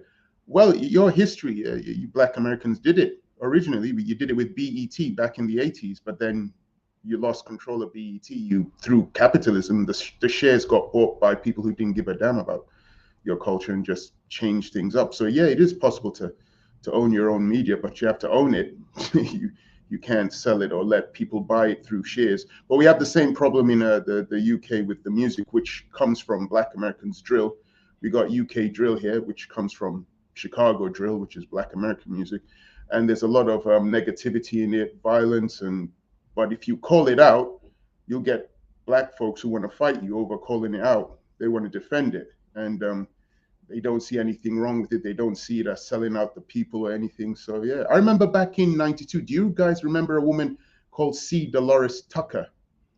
She was like a civil rights. Yes, C. Dolores Tucker. Tupac said F her. Yes, I remember when I was a teenager back in the day, and NWA were coming out and Two Live Crew were coming out, and I could see how hip hop was changing. And she was one of the few people who was protesting against that. But a lot of people didn't like her. And it's sad because what she was saying was actually true, but she was seen as an older generation that didn't know what the hell was going on. It's a shame because she was actually right what she was doing. And I still stick by the answer. I think, yeah, unfortunately, people have sold out the music, but I like to think there's a happy ending. Maybe Black Americans can take the music back and own it, but I don't know how they're going to do it. And, maybe I'm being too optimistic. I don't know. So, no, it's called wishful thinking, my brother. There's nothing wrong with it. But what does the facts and the trends say, my brother? Because that's what I go by. I go by the facts and the trends. What does the facts and the trend? Now I know you have this love. You have this love for Black people, whatever. And I do too for the most part. You get what I'm saying? But I got two clips and one of them for Black people. But I say again, you get what I'm saying? What does the trends and the facts say? Not what you think, not what you feel. What does the trend say, my brother? And the facts. Well, the trends say that at the moment, most Black Americans don't own the music. They don't own the distribution. They don't own the record labels. They don't own the media that portrays them. So they don't get to control their own images. And it doesn't look like that it's going to change anytime soon. Okay, now the Well, second it's not question, just Black Americans. last question. Now think about it like this. Now, which one would you, if you had to, you trying to educate the youth that's coming up now in the music industry, would you talk about how we made it? Or would you try to explain to Black boys and Black girls, how we sold it and how we could have capitalized on it? Which one would you talk about? Would you talk about the feel good story of James Brown sliding his stinking ass across the stage doing the mashed potato and doing splits and shit? Or would you talk about that, how all of that was bought and sold and now other people are getting rich and their kids are profiting off of what we did? Or would you talk about the beginning stage of how we started? Which one would you talk about, bro? I mean, I try and get their attention. So I tell them something simple like, do you know there was a time when Black Americans used to do hip hop and there was no swearing and they didn't threaten each other with violence? And then they probably look at me like I was crazy. Then I'd start showing them stuff like, I don't know, Public Enemy, or I'd start showing them X-Clan, or I'd start showing them fun stuff like Dougie Fresh. And then I'll talk to them about the history in 91, 92 when NWA came along and Two Live Crew came along and everything started changing. Then P. Diddy came in talking about materialism and people were talking about Pastor Cavassier and all this stuff. So I try and let them know. I forgot about that. Yeah, and I try and teach them that, but I try and get them to see that there was a time when hip hop didn't sound like that and hip hop had a good message. But you know, now based on what you just said right now, and you asked the way you answered that question, now you said you explained both sides, but based on what you just said, which one would you end up spending more time on? That's my last question to you. I definitely end up telling them about the negativity and how exactly. Thank you, my brother. I appreciate that. Man. Well, here's the thing, because I think it's you know, I think earlier someone said the micro within the macro and vice versa, right? You know, the differential integral, if you want to take it to calculus, and I'm not the greatest mathematician, but you know, I think this stuff can be applied in terms of ownership, can be applied to dancehall music, and it's applied to Afro beats too, right? Because if you look at some of, and I love dancehall, right? I love roots reggae. But a lot of the roots, you know, the rockers, the steppers, a lot of that stuff I listen to, you start finding out, you know, that, you know, a lot of those guys, they didn't own any of that. And they get sampled. Nowadays, they get their record sampled. They don't have access to any of it, right? You know, you look at this kid, David O, Wizkid, and Burna Boy, all signed to an American label. And especially all these guys, and I'm not a hate on Burna Boy, make your money, whatever. But this guy's out there pretending, oh, I'm Fela Kuti. Yeah, right. Fela Kuti didn't sign with none of these people. Motown said, yo, we'll give you $1 million. Fela said, I got to talk to the spirits first. And the spirit said, I don't need to sign yet. Right? When Roy Ayers came down to Africa, him and Fela did a joint album. You understand what I'm saying? So I think the problem is, you know, and it's funny, I was having this conversation with my little brother and one of my cousins, who they unfortunately, you know, want to make music. And I told them flat out, I said, listen, if you sign to any record label, lose my number, don't ever talk to me again, because you are not going to get me sacrificed. I'm saying that as a joke, and I'm saying that as serious. I'm not trying to be a part of that nonsense. You know, when you sign with these people, you know, you got to ask yourself, do you want to get the so-called bag? But everyone keeps telling these kids, get the bag, get the bag. But I haven't seen anybody who's successfully gotten the bag in that music industry. Not Jay-Z, not Puffy. All these dudes get these franchise, you know, licensing deals. Jay-Z didn't own the Nets. He owned less than 1%, not even up to 1% of the Nets. Right? None of these guys are actual legit businessmen. Like compared to like a Warren Buffett, a Sam Zell, or now I forgot his name, the real estate dude in Chicago. You know, so many dudes who are like legit businessmen, even black businessmen. I forgot the dude, the former NBA player who owns all those Wendy's. He's worth like $500 million. He's like the second richest NBA player of all time, behind Michael Jordan. He didn't play, you know, he wasn't a superstar or anything. like legitimate No, you're businessmen right. who have And the guy, I overheads. don't know, you forget about the guy who used to play for the Detroit Pistons. He was Yes, called Vinny Microwave Johnson, and now he owns like 50% of all the parts that he do all the parts for Ford. His net worth is 500 exactly. million, and you don't 500 even million. hear. You don't hear, even No, though rappers talk about sports all the time, you don't never hear them bring up Vinny Microwave Johnson, and that well, they brother's can't. making 500 million. You know why they can't? Because these aren't real business. I'm gonna sound like a hater. I don't care. If you are listening to Jay-Z and Beyonce and dare I say Oprah, you're an idiot because they're not legitimate business people. They just put them there as the Negroes for show, in my opinion. Because when I study the really the value investors, the white boys who are really making bank, they don't look at Jay-Z like I can learn something from him. You think, other than how to not go to Marcy projects, do you think that Warren Buffett is going to learn anything from Jay-Z? No, but he'll pretend on TV like, yeah, me and Jay-Z, we had lunch, and he's this really intelligent guy because there's a parallel between the streets and corporate America. Get that out. What the hell are we talking about? And this is what these young black. Let's pass to America's First Rifleman. Go ahead, America's First Rifleman. I know you've been waiting. All right, thank you. Gas 'em up is 1,000% right. They play mind games on us. The main thing is like, look, these people give the black community what we want. Let's just keep it honest. We don't want, every time we've had black people making good, positive music, they get maligned, whether it's with the help of the system, whatever, but black people get behind that where they're just like, that's lame. We don't want to be lame. Lame is white. You know what I'm saying? Like, not doing all this foolishness is like being like a white person. So if you're like, you work, pay your taxes, or you're an honest business person, you were lame. So it's just what we want. Our women, and this is not me blaming women, but women incentivize black men to be a buffoon before they have sex with them. So all this ties together, so we can talk about, there was trauma and colonized minds and all that stuff. Whatever, we still make the conscious decision to go with what's not practical every time.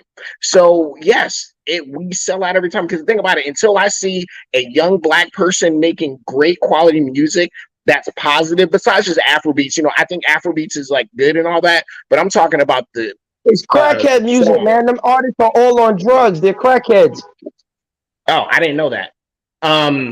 But like I was saying, we don't have a class of young people making music that's nice, cool, hip, and positive, because it's not going to sell. We want to get a chick like Summer Walker who I think she makes music that sounds good, but it's filled with victimhood and just hot girl summer shit and what the system wants. So that's one talented young woman that could help the psyche of Black America, but she'd rather make that money and have Pookie give her children.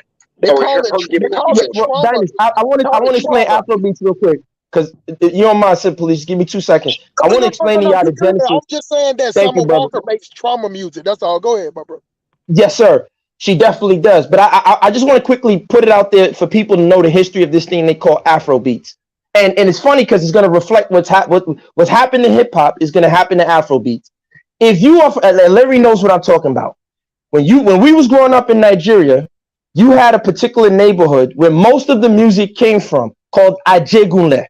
That was the hood, the ghetto, right? You had Mushin. If you was into Fuji, it was Ajegunle. Those who know. So it was Daddy Shoki, Daddy Fresh, and these guys. You had people like Africa China, who came a little later.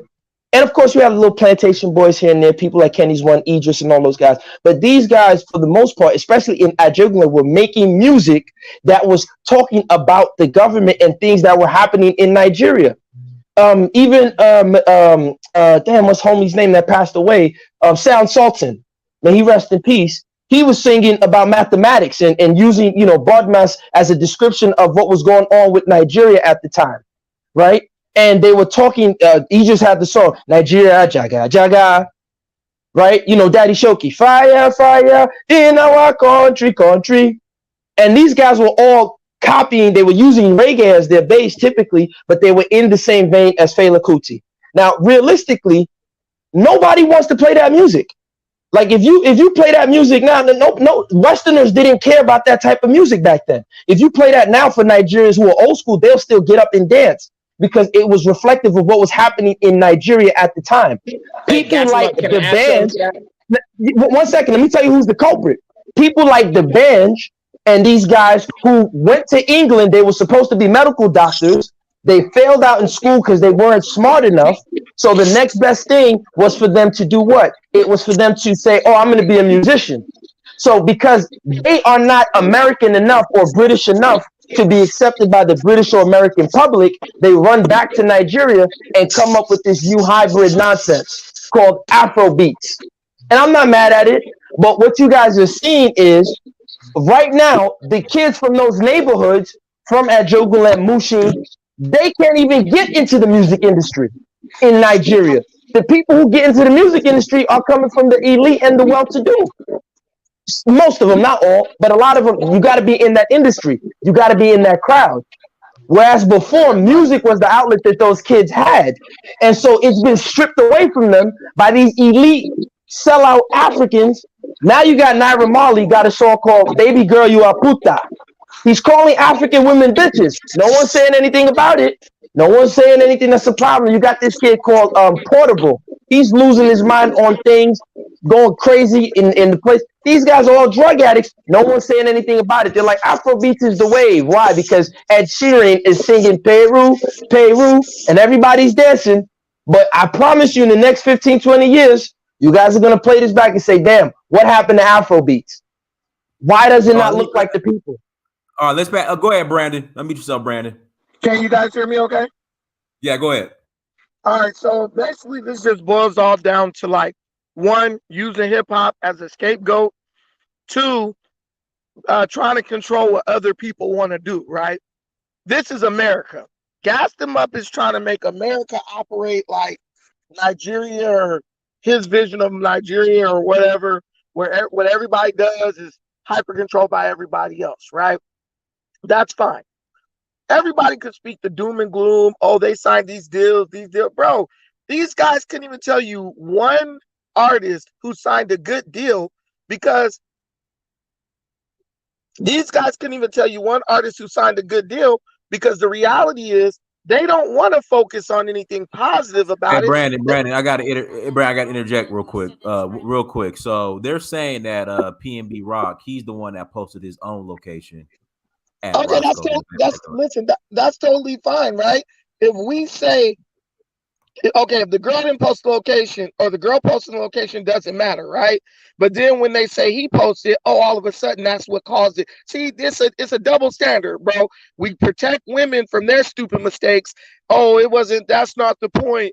Then if it's him, oh, now that's the reason he got killed. That's just a total like double standard. I don't even want to talk about that because it's always like that. When men do something, oh, that they got what they deserved. If a female did something, it's an accident. So if we find out later that she actually posted the location, does that mean we can indict her?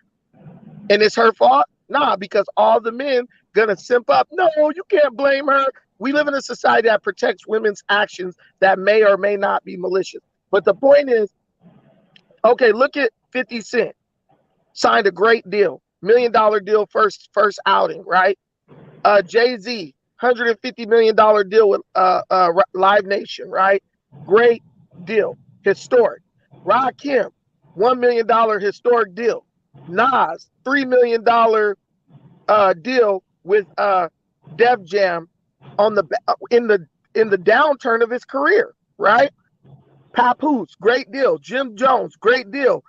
Drake, $10 million deal. You know what I'm saying? Great deal. You have a lot of artists who are just smart and talented. And what we got to understand is a lot of people are coming on the back end saying, oh, they signed me to a bad deal. It's really like, bro, you just weren't that talented. It's just like an NBA player or NFL player. Bro, you good? You ain't that good. So your contract going to be looking a little funny, bro. Like, if you deliver, you get it. If you don't, you don't get much. We want people, because black people love throwing their money away. on his hidden history museums and stuff like that. We look at other groups of people like they're supposed to throw their money away, right, out of some sense of just morality or something. People are in this thing for business to make money. It doesn't matter what Gas Them Up says. Gas Them Up ain't gonna go nowhere to work for absolutely free. So when he has this idea like, yeah, because this guy's a millionaire, he should throw his money away to this no talent hack who he's Brandon, what are you talking about? Let me finish, man. Don't interrupt me. Nah, but what are you talking about? You keep saying my name. I didn't say anything about. I didn't say anything about what you're saying. Stop. I didn't say anything about what you're saying. Stop, bro. Everything You're not making any sense. I didn't say. I was talking about Afro beats. What are you talking about? I didn't interrupt you. No, because you didn't. You're not making any sense. What are you talking about? I didn't talk about. I'm talking about Afro beats. What are you saying? I didn't say anything about.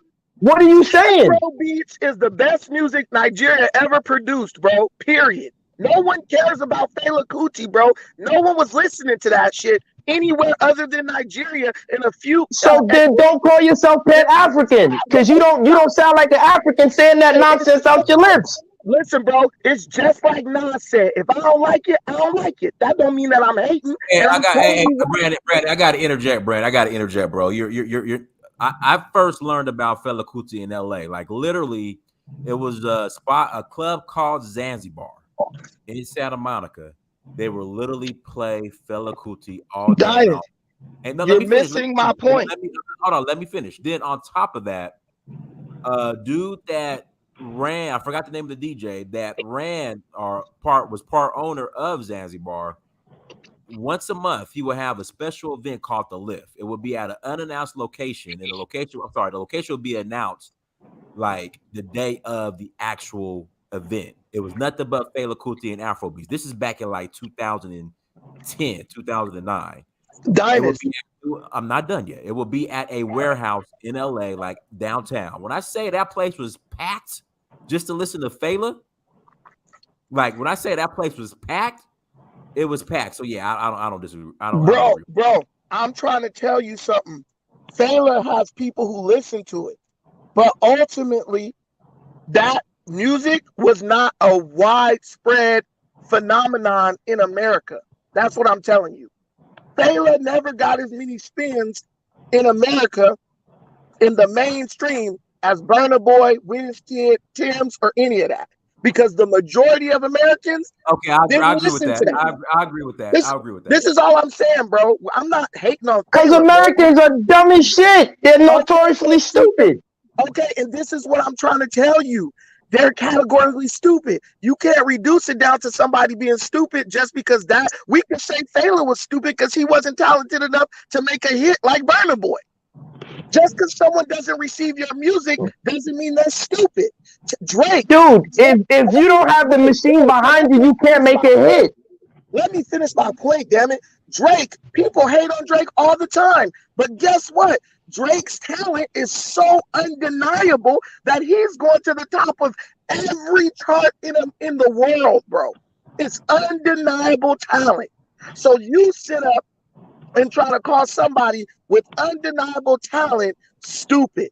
All that is someone who ultimately is inept trying to call someone who's much more talented than them stupid, bro, or a crackhead. I understand that it may not get good representation because the people. Yeah, but Brandon, you understand, Fela was way more talented than all these current. Listen, I'm not saying, bro. What I'm trying to tell you is just like what you're doing with Fela, right?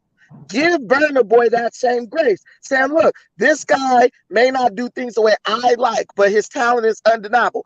Fela, I don't personally like his music, but his talent is undeniable because there are millions of people who love it and swear by it, right?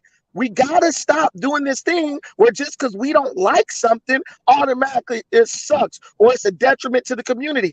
Black people all over the globe love to make excuses, bro.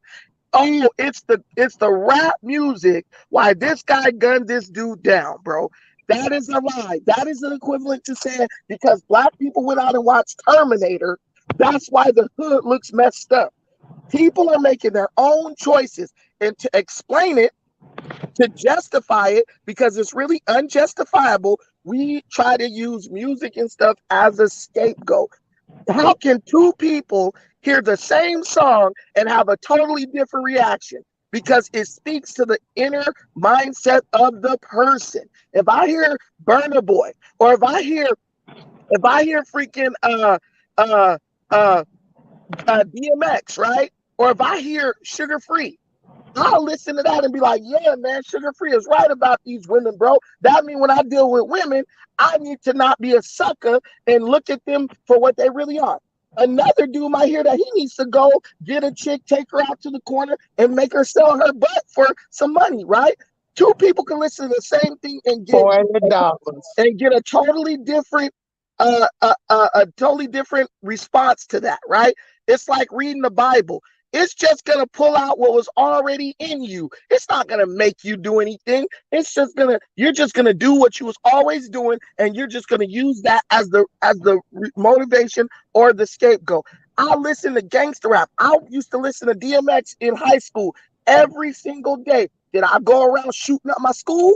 No, because I wasn't inclined to do that. So someone said DMX made me shoot up school. They're a liar. They wanted to do that, and they're using DMX as the excuse. And we need to stop doing that stuff. There's a lot of people whose careers were successful because of signing deals with labels. Some people can't go independent. Everybody can't go independent. Some people not built like that. There's a path to victory signing with a label. There's a path to victory going independent. But guess what? Stop trying to demonize one way.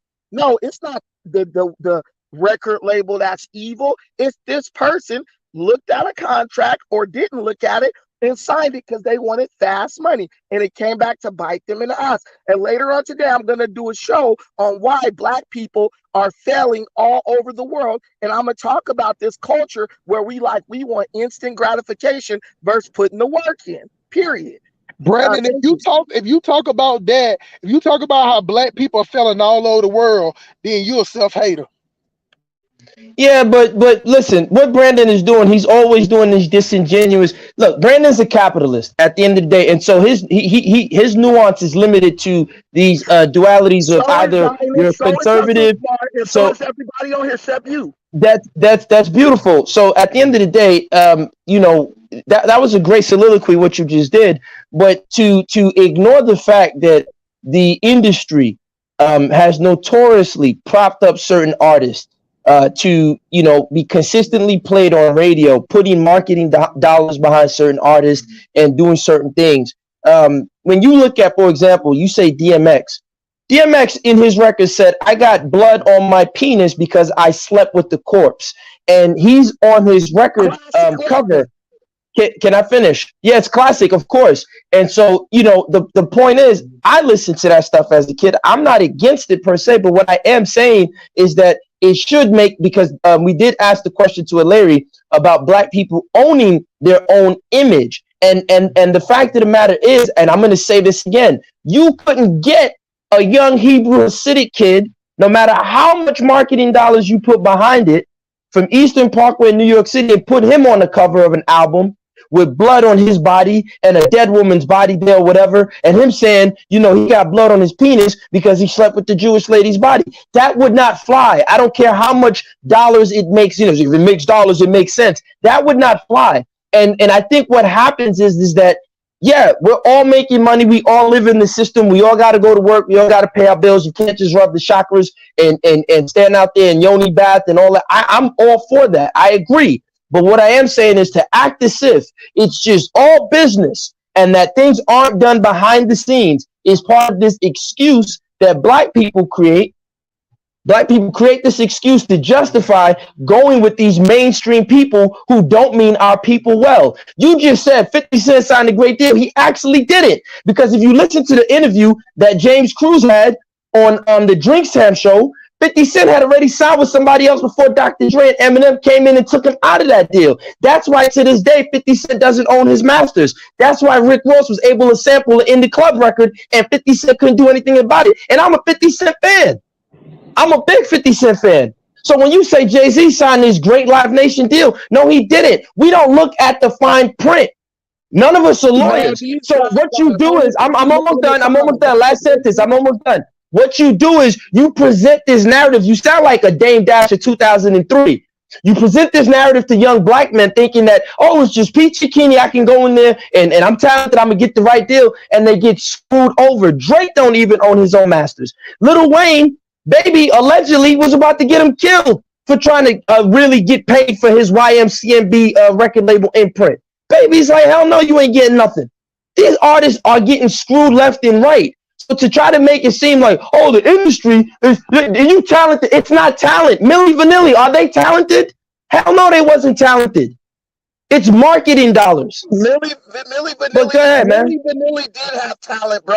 They just made a bad decision. The courts, when they went to court, literally made them sing to see if they were truly talented. Those dudes were talented, bro. They just made a bad decision. Gas them up. You trying to sit up and trying to define everybody's situation based on your negative point of view. If someone says, I'm gonna give you 150 million to sign, period, and then we'll talk about all the distribution and everything like that. That's what these guys are getting. When you say 50 got 100 million guaranteed with no, 50 got 1 million guaranteed, no strings attached. Then they worked out the marketing, the distribution for another. That's not true. Yes, it is. Go and look at the details. You just said James Cruz already exposed it. He signed a deal with somebody else. Listen, before I say anything, I research it, bro. And so did I. Hold on, bro. And that's why people at that time was like, yo, 50 signed the best deal ever in hip hop. Because Brandon, hold on 1 second, Brandon, hold on 1 second. Gas him up is right on this. 50 Cent was signed before he was signed with G Unit, Interscope, and all that. He was signed with Columbia. Columbia signed him first, so he signed his rights over to Columbia. So Columbia had him, and they shelved him. They gave him advance. They didn't recoup their advances, so they shelved him. So when it came to Jimmy Iovine and with that, he was writing for he had started writing because he wasn't getting no money off the records. So he was writing. So that's how he got. I understand what you're saying, bro. No, I don't know the details, but I'm just saying before he was signed there, his original sign. Go ahead. Brandon, I want to hear Hustle Smart because I want to hear. Go ahead, Hustle Smart. Go ahead. Dynast, they're explaining something that I never said. That's all I'm telling you. I never said. I want him to finish. Go ahead, Hustle Smart. Go ahead. Okay, this is how it is. So he was signed with Columbia. A lot of people don't know this. He was signed with Columbia first, and he put out 1 or 2 albums, and they was trash. Nobody messed with him at all. So Columbia just didn't know what to do with him, but they saw he was good with the pen. So he was writing. He was writing for Beyonce and all of them. You know what I'm saying? Even Beyonce told a story where they had to kick him out the studio because they was in there smoking weed and shit. Jay-Z them had him kicked out the studio, but he was real young and he didn't care. You know what I'm saying? So right after that, he got shot, and then he was recovering from all that. That's when he started putting out the mixtape. So of course, when you put out a mixtape, your label can't touch your mixtape if they didn't provide the money for the producers. So most of the time, niggas that do mixtapes, they do those mixtapes for free. That's why Gucci Man, OJ the Juice Man, even Young Dolph, all these dudes, they would just put out mixtapes and then they would come do shows. YouTube changed the game because they was able to make money off mixtapes. All they had to, you can just say that's my beat. He didn't have to get that part to Columbia. So Columbia shelved him far as an artist, but they was letting him write. So he met up with Eminem and all the Jimmy Iovine, and they said, well, you know what? We'll take him over to Dr. Dre and let Dr. Dre produce him. So, but Hustle Smart, even before he got there, after Columbia, he signed another deal. Wait, he signed another deal. No, but wait, Hustle Smart, you're right, but he signed another deal. While he was doing that, he did sign another deal. It was almost like a 360 deal. So when he got with Eminem and Dr. Dre, he said, you know what? For me to make any money, y'all, he had to gamble. He'll tell you this. That's why he said that he'll never go against Eminem at all. He said that I'll let y'all take over 50% of the production.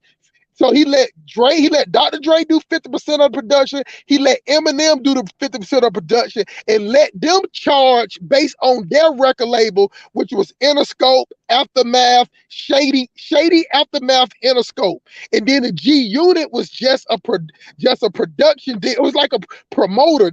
G Unit was just like a promotion deal. You get what I'm saying? They couldn't really sign nobody. That's why when any G Unit artist was signed, they always took them to another label. It's similar to Rockefeller. Rockefeller had a more percent, but Rockefeller artists, all of them wasn't signed to Def Jam. You know, Killer Cam was signed to somewhere else. Jim Jones was signed to somewhere else. But when they was under the Rockefeller umbrella at the time, so 50 Cent trusted Dr. Dre and Eminem and say, well, you know what? If we put our producer credits to it, we'll own the masters and you'll get your money on the back end. So 50 Cent gave it up to him like that to get his money on the back end. But gas him up is right. And Brandon, you're right too.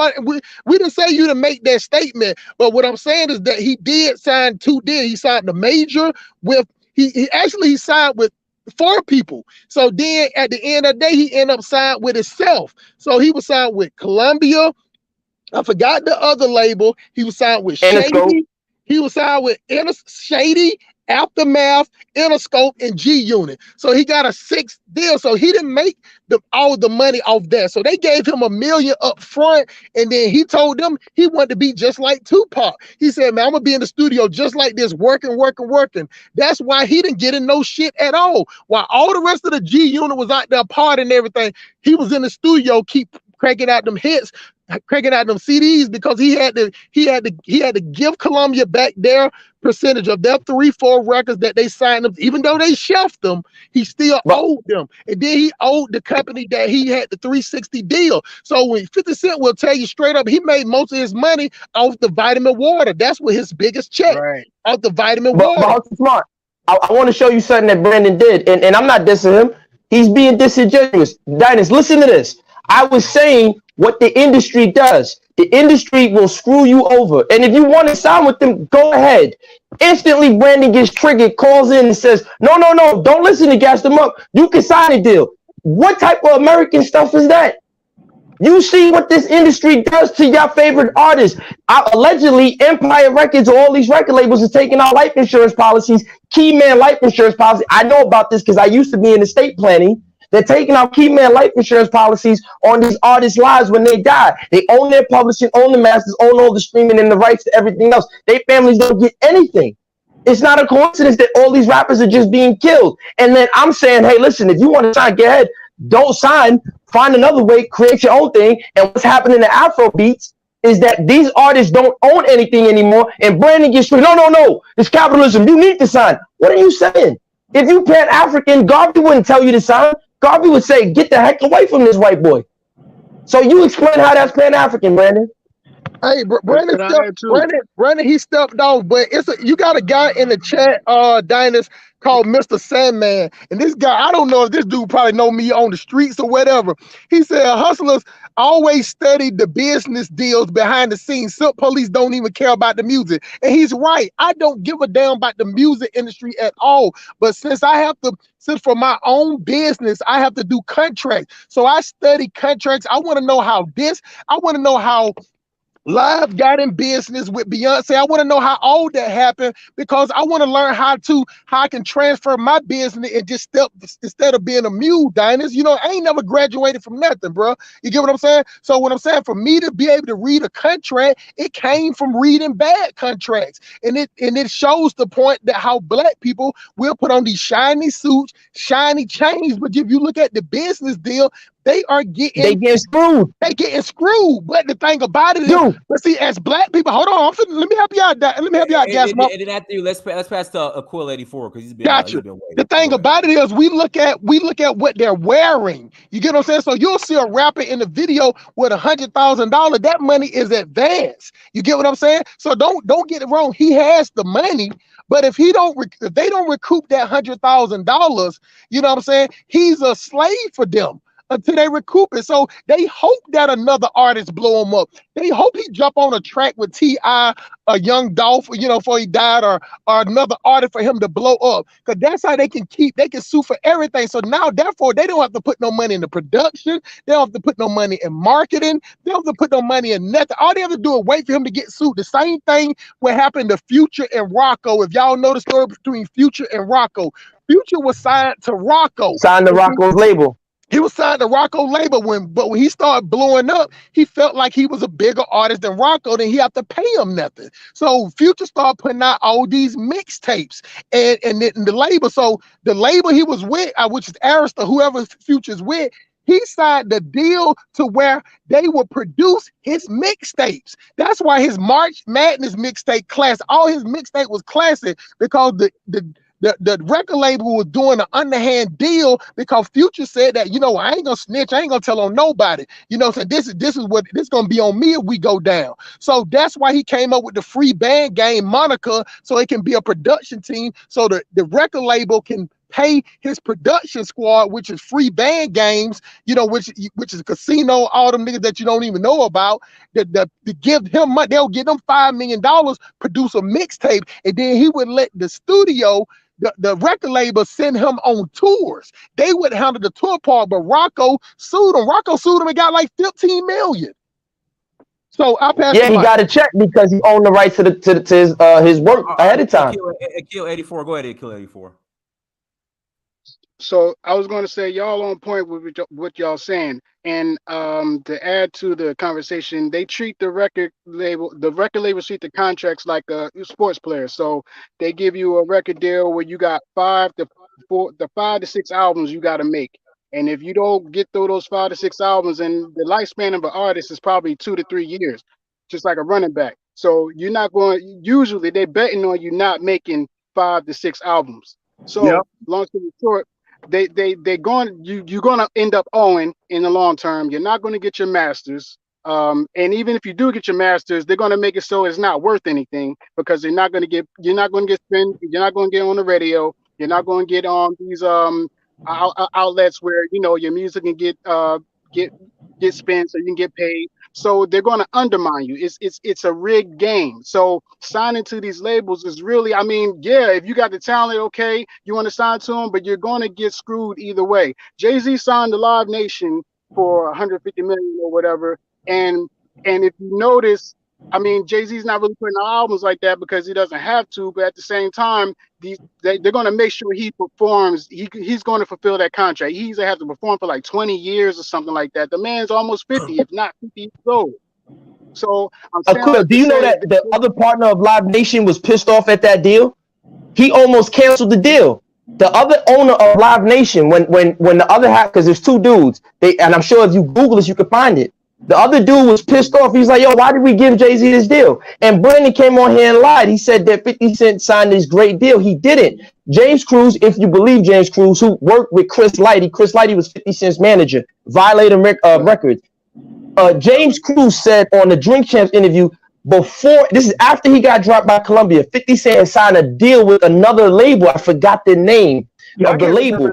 And he signed the deal, and when Eminem heard 50 Cent, he said, yo, I want 50 Cent. So 50 Cent and them kind of had to work everything out on the back end to be able to leave that deal he had already just signed and go with Dr. Dre and Eminem. Yeah, so that's why. So that's why. But I want to tell you, ladies, I'm gonna say this last sentence real quick, and I'm done. When they come on here and tell y'all sign with these people, the guy Steve Rifkin, he just was on Vlad TV. He said his father owned a record label. He said he was looking at the contract that his father gave James Brown, and it's pretty much the same type of contract, same slave contract he was giving Akon. Nothing has changed. You got so again, Brandon, get the link and come back on. When you come on here and tell black people this stuff, you're not being fair to them because maybe you got uncle, families, and people who lawyers. These kids that I teach, these kids don't know nothing. Their mothers don't know nothing. They dumb as rocks. They dumb as rocks. I mean, have you? I don't want to say. I ain't gonna say the rapper's name. There's a rapper from the Bronx who's arrested. Go watch the interviews with his mother. This lady. She sounded like she just jumped out the slave plantation yesterday. I get what you're saying. So guys, do me a favor. Hit the like button again. Please hit the like button. And also, if you have not bought the documentary. You think that the mother of that lady is smart enough to go do that? Damn, Gasimone, you went out for about 30 seconds, bro. Yeah, guys. Hit the like button. If you have not bought the documentary and Search for Uhuru, in Search of Uhuru, again, if you have not bought the documentary in Search of Uhuru, please go to searchforuhuru.com. Please go to searchforuhuru.com and buy the documentary. Again, please go to searchforuhuru.com and buy the documentary. Also, hit the like button. Again, please hit that like button if you have not hit the like button. But guys, buy the documentary. Searchforuhuru.com. Hey, let the emotional brother talk, man. You sound like you don't calm down, man. Let the emotional brother talk. Okay, Siagana. Go ahead. I don't know why this dude keep calling me emotional, but you know what I'm saying. That's him. You have no clue, do you? Yeah, I understand. You know, I listened up and I heard. You know, a lot of dudes on here have a hard time with women, so it makes them angry when they think about them or speak about them. They speak about them in a negative way, or maybe I guess. You know, you said something about criminals. I don't know what the women want them, and you know, in the hood, you know, people like you guys aren't accepted or something. You're looked at as white. You're not, you know, the women don't want you, or so I understand now. Okay, so you know, I see where you're coming from with that. That's understand. I know I see where you're coming from. If you know you have a hard time and the women only like the Pookies and Ray Rays and that ain't you, and you know, I fully understand. You know, you can't stand the black women because they don't want you. They want the Pookie and Ray Ray types or the dudes who get respected in the hood, because the way you are is the way you talk and the way you are. The women don't like or something. I don't know. Who said that? And why you got the viewpoints now, and I'm good. That's why I'm kind of relaxed now. So I fully understand where you. So you relaxed now? I mean, you know, you was talking about medication earlier, so I'm glad you took your Thursday, man. That's all right, man. You're gonna be all right. Keep hiding. You know what I mean? You should always. If you're gonna hiding, someone, if you're gonna talk, how am I hiding? You should cover your face. Don't listen. The people that need to know how I look know me. You get what I'm saying? Listen what I'm saying, brother. This is the problem with black people right now. They rather be seen. You get what I'm saying? You don't have to see me. You're not in my industry. You get what I'm saying? Like, let me help you out, brother. Brother, I make over $200,000 a year. Why would I want a broke hood booger like you to know who I am? You're not on my level. You're not on my level, bro. I got my own business, own car, own house, my business is in my front yard. You could go on my YouTube channel and see all of that. The only people that need to see me is people that on my level. Diners know who I am. But not no hood booger that sit up in the house with a goddamn Brazilian fruity ass tank top on, muscle bound, talking about you want to see you. I don't want you to see me. The only people that need to know who I am is Bank of America, American Express. Don't forget about Target, Diners. You know what I'm saying? So those are the people. Average hood booger nigga like you. Why would I want you to know who I am? It's terrified. I am terrified. I am terrified of you hood boogers. No matter what, you have to do that. You don't feel safe. And that's okay. You're right. I don't feel safe around niggas like you. I'm saying that's right. You should always hide.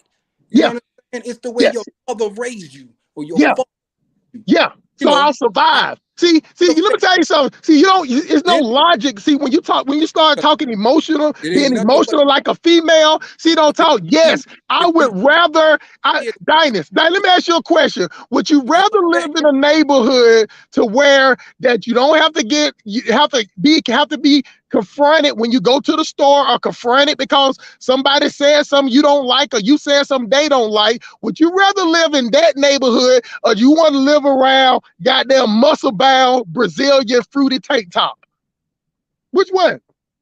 Who would you want to live next door to?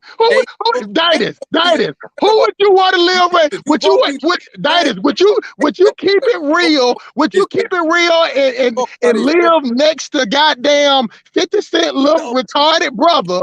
You get what I'm saying? Or would you want to live in an area to where you would never have to see nobody that talk like him? You scared to death. You say you live wherever the fuck, but you keep that camera off. You don't want your face to be seen, and I understand. Any real man understands why. No man is going to sit here and argue why they hide their face. Right. Nobody would. So, hey, Dinus, what other group of people, hey, Dinus, real quick, what other group of people always talking about what a real man is and what a real man do? Who says that the most, Dinus? When you look, that's what you see. Come on, Dinus, be honest. Who are the only group, what's the only group of people that sit up and talk about what a real man do and what a real man will or won't do? Who says that the most, Dinus? Talk trash.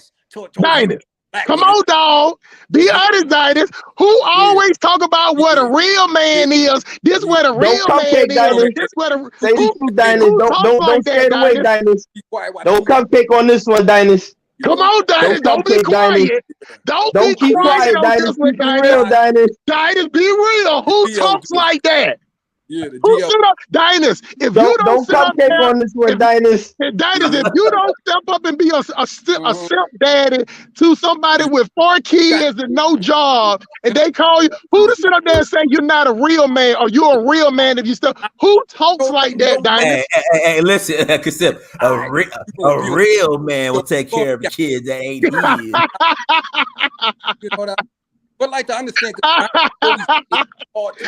you are a whole female, bro. You just emotional. I understand because you think you so real, but you ain't on my level. You get what I'm saying? You are no. Let me tell you something. I will go in my bank account right now and put up $25,000 on my personal bank account, not my business, my personal bank account. And I guarantee you, I will bet money that you don't even make half of what I make in a year. Do that. I guarantee you don't. Do that. Whatever you are making, all that stuff is irrelevant. Is it relevant? That though. That's what we hold on. Let me tell you something.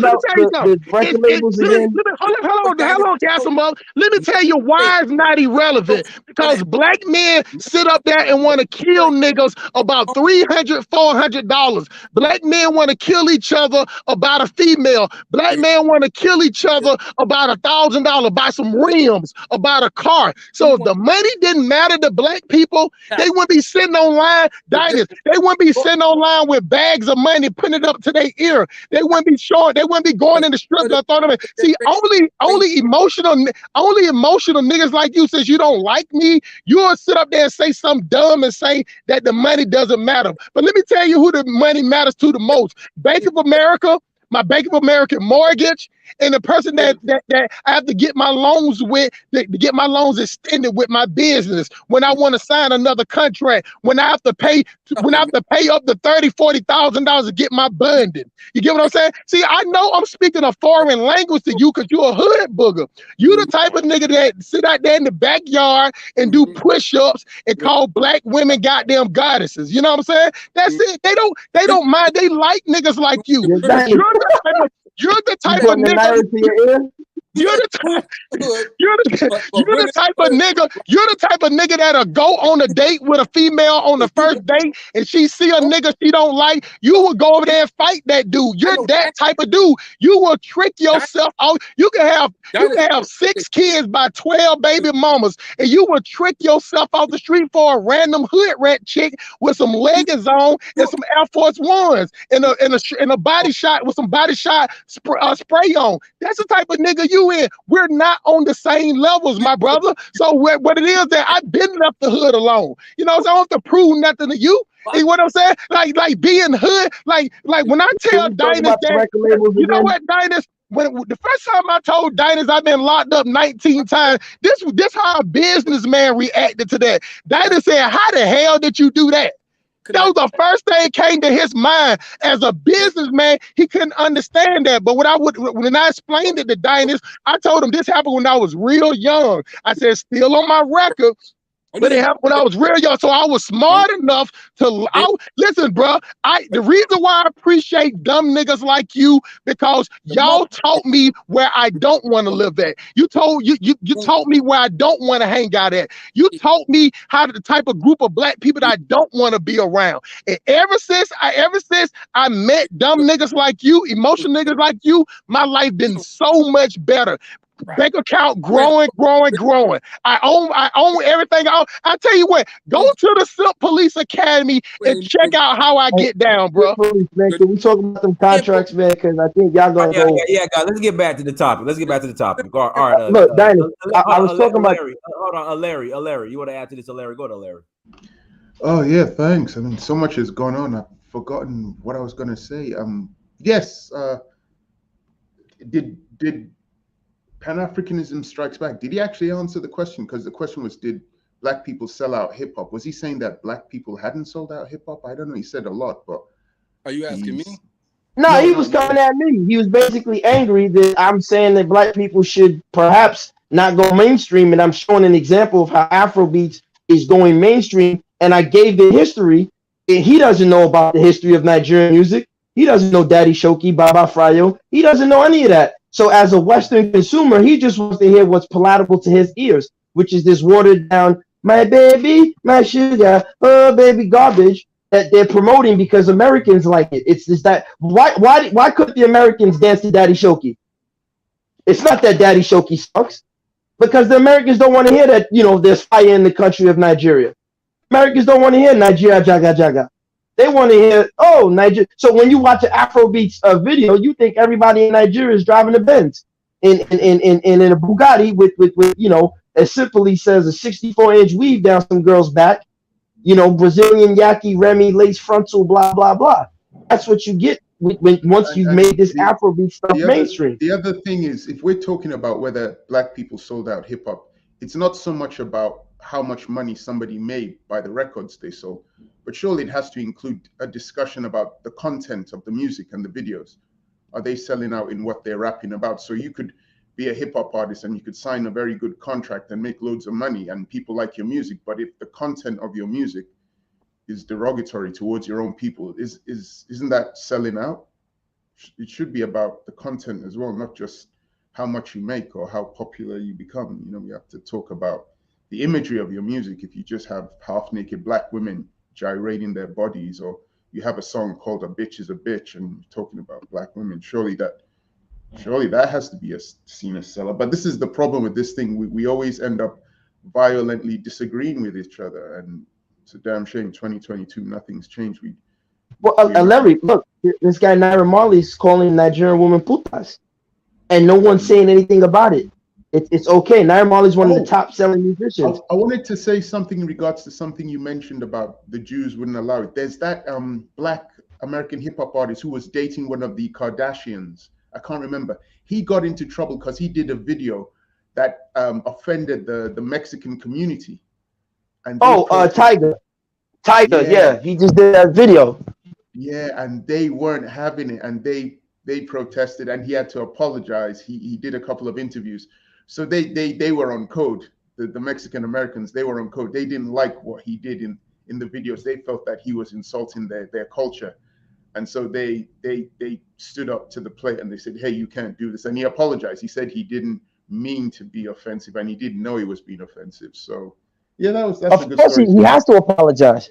But this is what I'm saying, and so now when as someone, because someone in the comment, Audrey Kerr, she said, Audrey, I just entered down for the other day. I did go Ajugule left and right. If you want to know Ajugule, once you reach Boundary Market, you reach Achakpo Street. So anybody that knows Lagos, we know Ajugule boundary. Once you come from Surulere, you come up for your this thing. You reach Surulere, you enter Jegule, you come up for Achakpo. Once you reach boundary. So I know, Audrey, you're hiding in Lekki with your rich people in Lekki. You will never go to Ajogule. So trust me, I go to That's like, Ajogunle, I hit Mushi, I hit Oshodi. I'm not one of those, you know. did you ever But go to yeah, Ijesha? I grew up. Did you go to Ijesha at all in your travels? I might have. You know, typically I'm running through Oshodi, I'm running through Lagos Island, I'm Oh, going should to, be, you know, Trade Fair, Badagry, all those places because I go to the market. Those Yeah, go those were ahead. the hardcore places when I was a kid because there were parts of Lagos where people were still speaking English or broken English. But when I was a kid, if you went to places like Ajegunle, Oshodi, Ijesha, it was just Yoruba and the cars Yeah, passing pure straight. Yoruba, you know, or Lagos Island. That's where you went. Those were the rough spots. But it's funny, the musicians came from those neighborhoods. And a lot of times, those musicians, like Africa, China, for example, you know, when I say O, you say P, another man say C, he's talking about the OPC. You know about the OPC, Larry, right? No, I can't remember Oduas anything. People Congress. No, Well, no. they were like a vigilante group in Lagos at the time, Yoruba vigilante group, right? And How were they so dealing with the Lagos boys then? With their well, the vigilante? Lagos boys were. It's funny enough when the OPC was running the streets of Lagos, the Lagos boys and all these guys wouldn't be able to proliferate. All these young, you know, crazy Wow. Yahoo criminals that's running the streets of Lagos now. When OPC and these guys had a stronghold, they wouldn't be allowed to proliferate. So what I'm saying is that starting with the band, these guys ushered in this new. That is why, for example, if you compare dancehall to Afro beats, right, you will Yes. hardly ever see the son or the daughter of a rich Jamaican be a dancehall artist. But right now in Afro beats, you're seeing the children of rich Nigerians because these kids are, excuse my language, f ups. They can't succeed in school and they didn't study.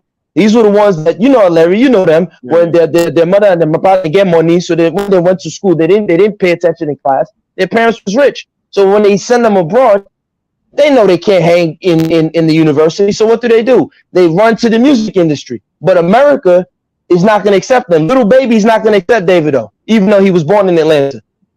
Americans aren't going to accept you, Davido. You still an African. You still a booty scratcher. So you got to package yourself and go back to Nigeria. Guess what? Atlantic, Leo Cohen was in Nigeria. All these record labels, they're in Nigeria now. I So who wanted do you think? to ask Yeah, go you, ahead. Gassimo, because 50 Cent came up a lot. I'm just bringing it back to what we were all discussing. 50 Cent came up a lot, and a lot of people were talking about him. I want your opinion on anybody else. That video that 50 Cent did, where he has all those pimps there, and he walks in and he says, "I got the magic stick." Is that a form of selling out because he's promoting the pimp culture? Of course, listen. I will not tell you that it's not selling out. And I played it. I was listen. Anytime the first thing you dating a woman, I'm playing Snoop Dogg. You know, bees ain't but hoes in, and it's terrible to play that music and look at black women that way. I'll be the first to admit it. I'm playing nothing but Sugar Free.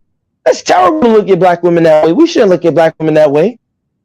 I'll be the first to tell you that, right? And I'll listen to it. But I'm not going to sit there and advocate putting a woman on the corner to sell her body. No, that doesn't make sense.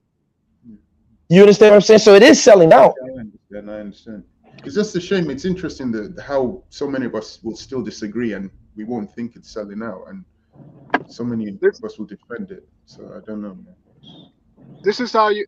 There's a saying that goes, you know who's in control by. I'm paraphrasing, by who you can't criticize, right? So there's a song all about the Benjamins. Jadakiss has a line where he says, "You should do what we do, stack chips like," and they blanked it out, right? Now they blanked out a word that's a basic word, and I don't want to say it because I don't, want to, even talk about these folks, but they're the people that run the music industry primarily, and they blanked out a word that wasn't even derogatory, but you could say N-word, N-word, N-word all day. You could say BBB all day. You could talk about killing our people all day, and nobody blanks it out. Nobody takes it off the record. Nobody questions or criticizes. Matter of fact, we don't have to talk about rap. Let's talk about Michael Jackson. They don't care about us. Where he said, "Jew me, sue me. You can never rule me." And then he said, "Kick me. You can never, And they pretty much went in an uproar. And he mastered, in my opinion, he mastered the music industry because he started buying publishing, and he was even giving publishing back or selling it back to artists that were being ripped off and pretty much screwed over. And is to me, and this is conspiracy theory land, I'm going there, is mighty fishy that the way he died and the way Prince died. Because Prince, when he got his masters back, which was worth something actually, he mysteriously dies a few months later. Michael Jackson, Exactly.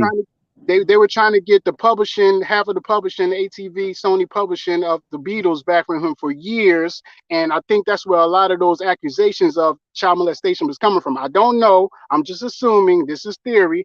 And mysteriously he dies when he has his last event. So before he has his last event, and these and those are the biggest artists probably of the last couple of decades in the music industry.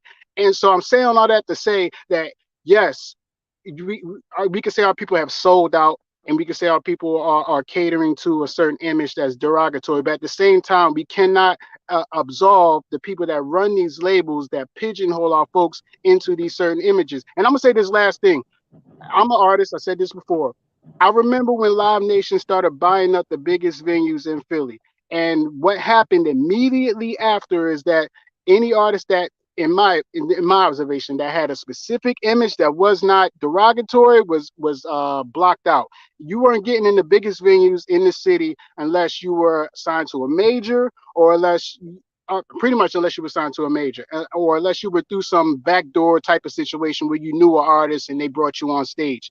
And I'm saying that from experience. So I know that these things happen. I've been to the labels where they be like, "Oh, I don't want to hear what you're talking about. We want to promote A, B, C, yada yada yada. We don't want to hear that Black Power, whatever the talk. We don't want to hear that." So it is a concerted effort to block out anything that is productive, anything that is positive, anything that is balanced, of our people. But it's No, up to you're you. right. It's You're up to right. you to take the Jerry deal, Heller. though. Hold on for a second, Hey, guys, Gaspar. listen. We're gonna go ahead and close out. Hey, everyone, thank you so much for joining. Like, share, subscribe. Until next time, family. Dynasty Mirror, Search for Uhuru. Make sure you go buy the documentary. Take their head off in the house, boy.